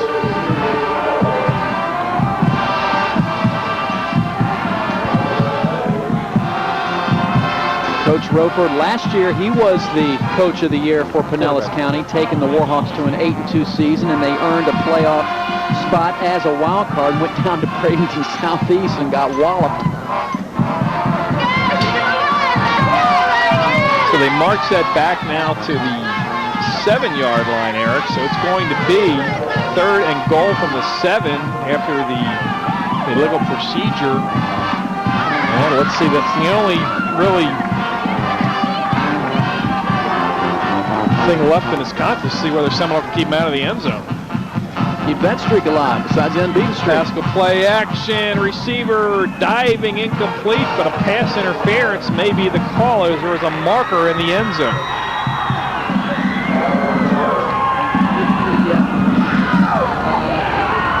You can see, get the call here. Move him a little closer, half the distance. Well, it'll be an automatic first down. And it'll spot the ball at the 3. 24 seconds left, it'll be first down. Time now for the quarterback draw against Sam Roper's ball club. I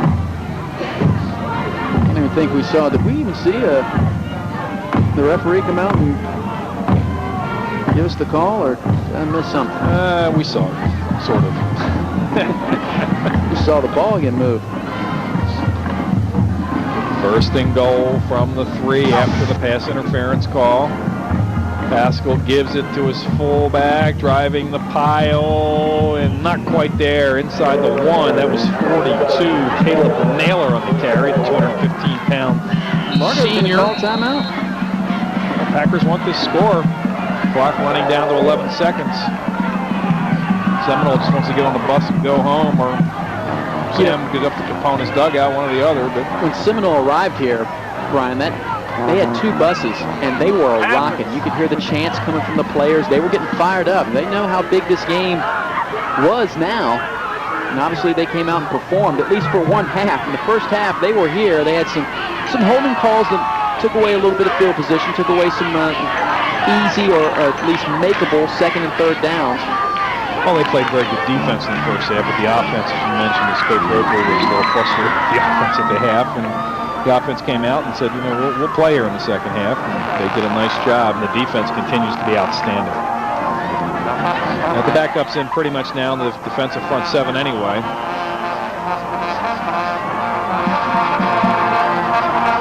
Layfield, one of the few starters left on the field, number 6 in the secondary. 2nd and goal from the 1. Pascal tripped up inside the 1. And this clock is going to expire, and Seminole keeps them out of the end zone. A fine play, and the Seminole sideline erupting with the victory, and they did not get in the end zone. 34-3 your final. The Seminole Warhawks outscore the Packers 34-0 here in the second half. And they win the District 4A7 title. A little celebrating going on. Let's hope it stays just with the celebration. Well, they have a good reason to celebrate. It's been a long time since they've been able to say that they've won a district banner, be able to put it in the gym. But still, a lot more work to do for both of these teams. Largo now will be getting on that phone and calling to see how Boca Ciega and Pinellas Park finished out. But an outstanding football game. Don't let the score fool you. This one was a little bit closer, at least through the first 3 quarters. We'll take a break and be back with our post-game show. You're watching the Game of the Week on Time Warner's Channel 7.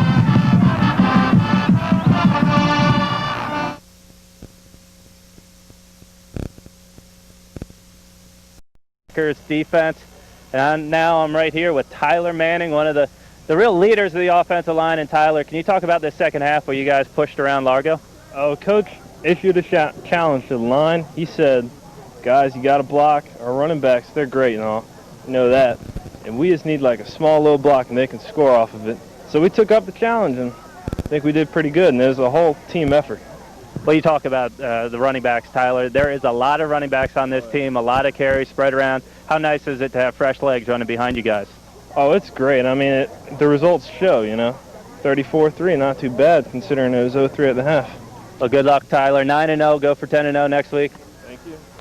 Bringing in one of the running backs here, Eric Hunter, the star of the day. Every time there were short yardage situations, they gave the ball to you and you did the rest. Well, first of all, I'd like to thank God and our coaches for pushing us hard every day, running sprints, conditioning. We might get tired, but it all pays off. And I'd like to thank my line.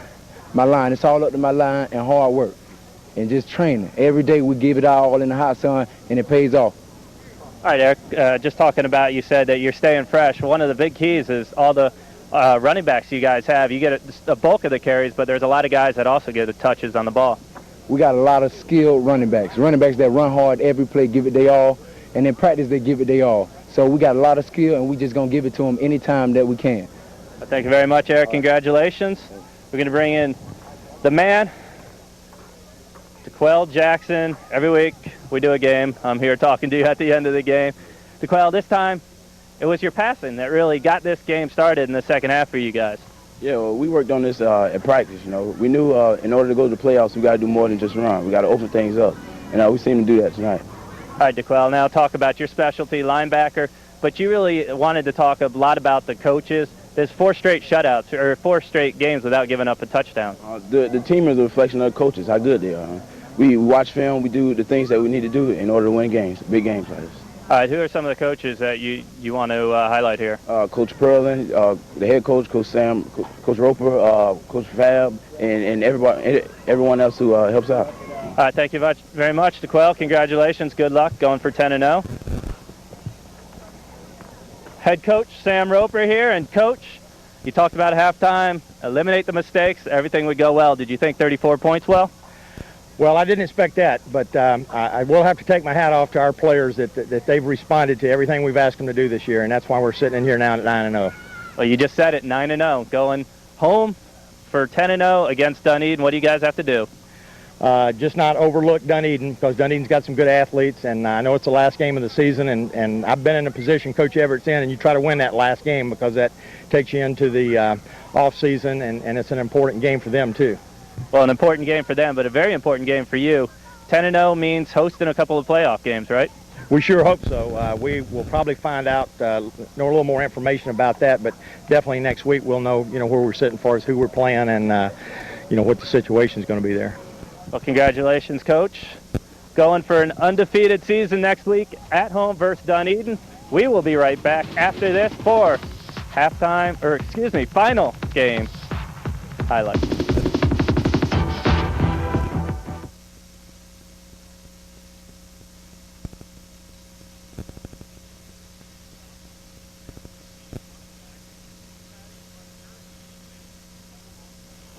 Welcome back to Time Warner Sports Game of the Week, where the Seminole Warhawks had 34 unanswered points in the second half to win 34-3. I'd like to thank our sponsors, Components Dugout, where good sports meet, Wild 98.7, and Executrain. Now we're going to take a look at the second half highlight. Seminole comes out, a little bit of a surprise, throwing the football here, a nice play fake by Danielle Williams. DeQuell Jackson, and he finds Marvin Elliott over the middle for the touchdown. That put up Seminole 7-3. Seminole never looked back. Now DeQuell Jackson doing what Seminole normally does, hands it off to Eric Hunter, who scores his second touchdown of the day, puts Seminole up 20-3. And finally, Eric Hunter with a 7-yard run, his third touchdown of the game to put Seminole up 27-3 and packed on a defensive touchdown. And you see your final score there, 34-3. All Seminole, and you said earlier in the game, only 69 yards. First half on the ground, they went up 172. That is typical Seminole football. Only 1 turnover for the Warhawks compared to the 3 to the Largo Packers. Another difference maker in high school football is the turnover battle. Next week, we're going to have a dandy for you as Countryside gets a visit from the Tarpon Spring Spongers. 2 good quarterbacks. It's going to be a high-scoring event next week. That'll do it for this week. Once again, 34-3 win for Seminole Warhawks over the Largo Packers. For my broadcast partners, Ryan Unks, Eric Keaton, Director Ed Bacher, I'm Brian Syracuse.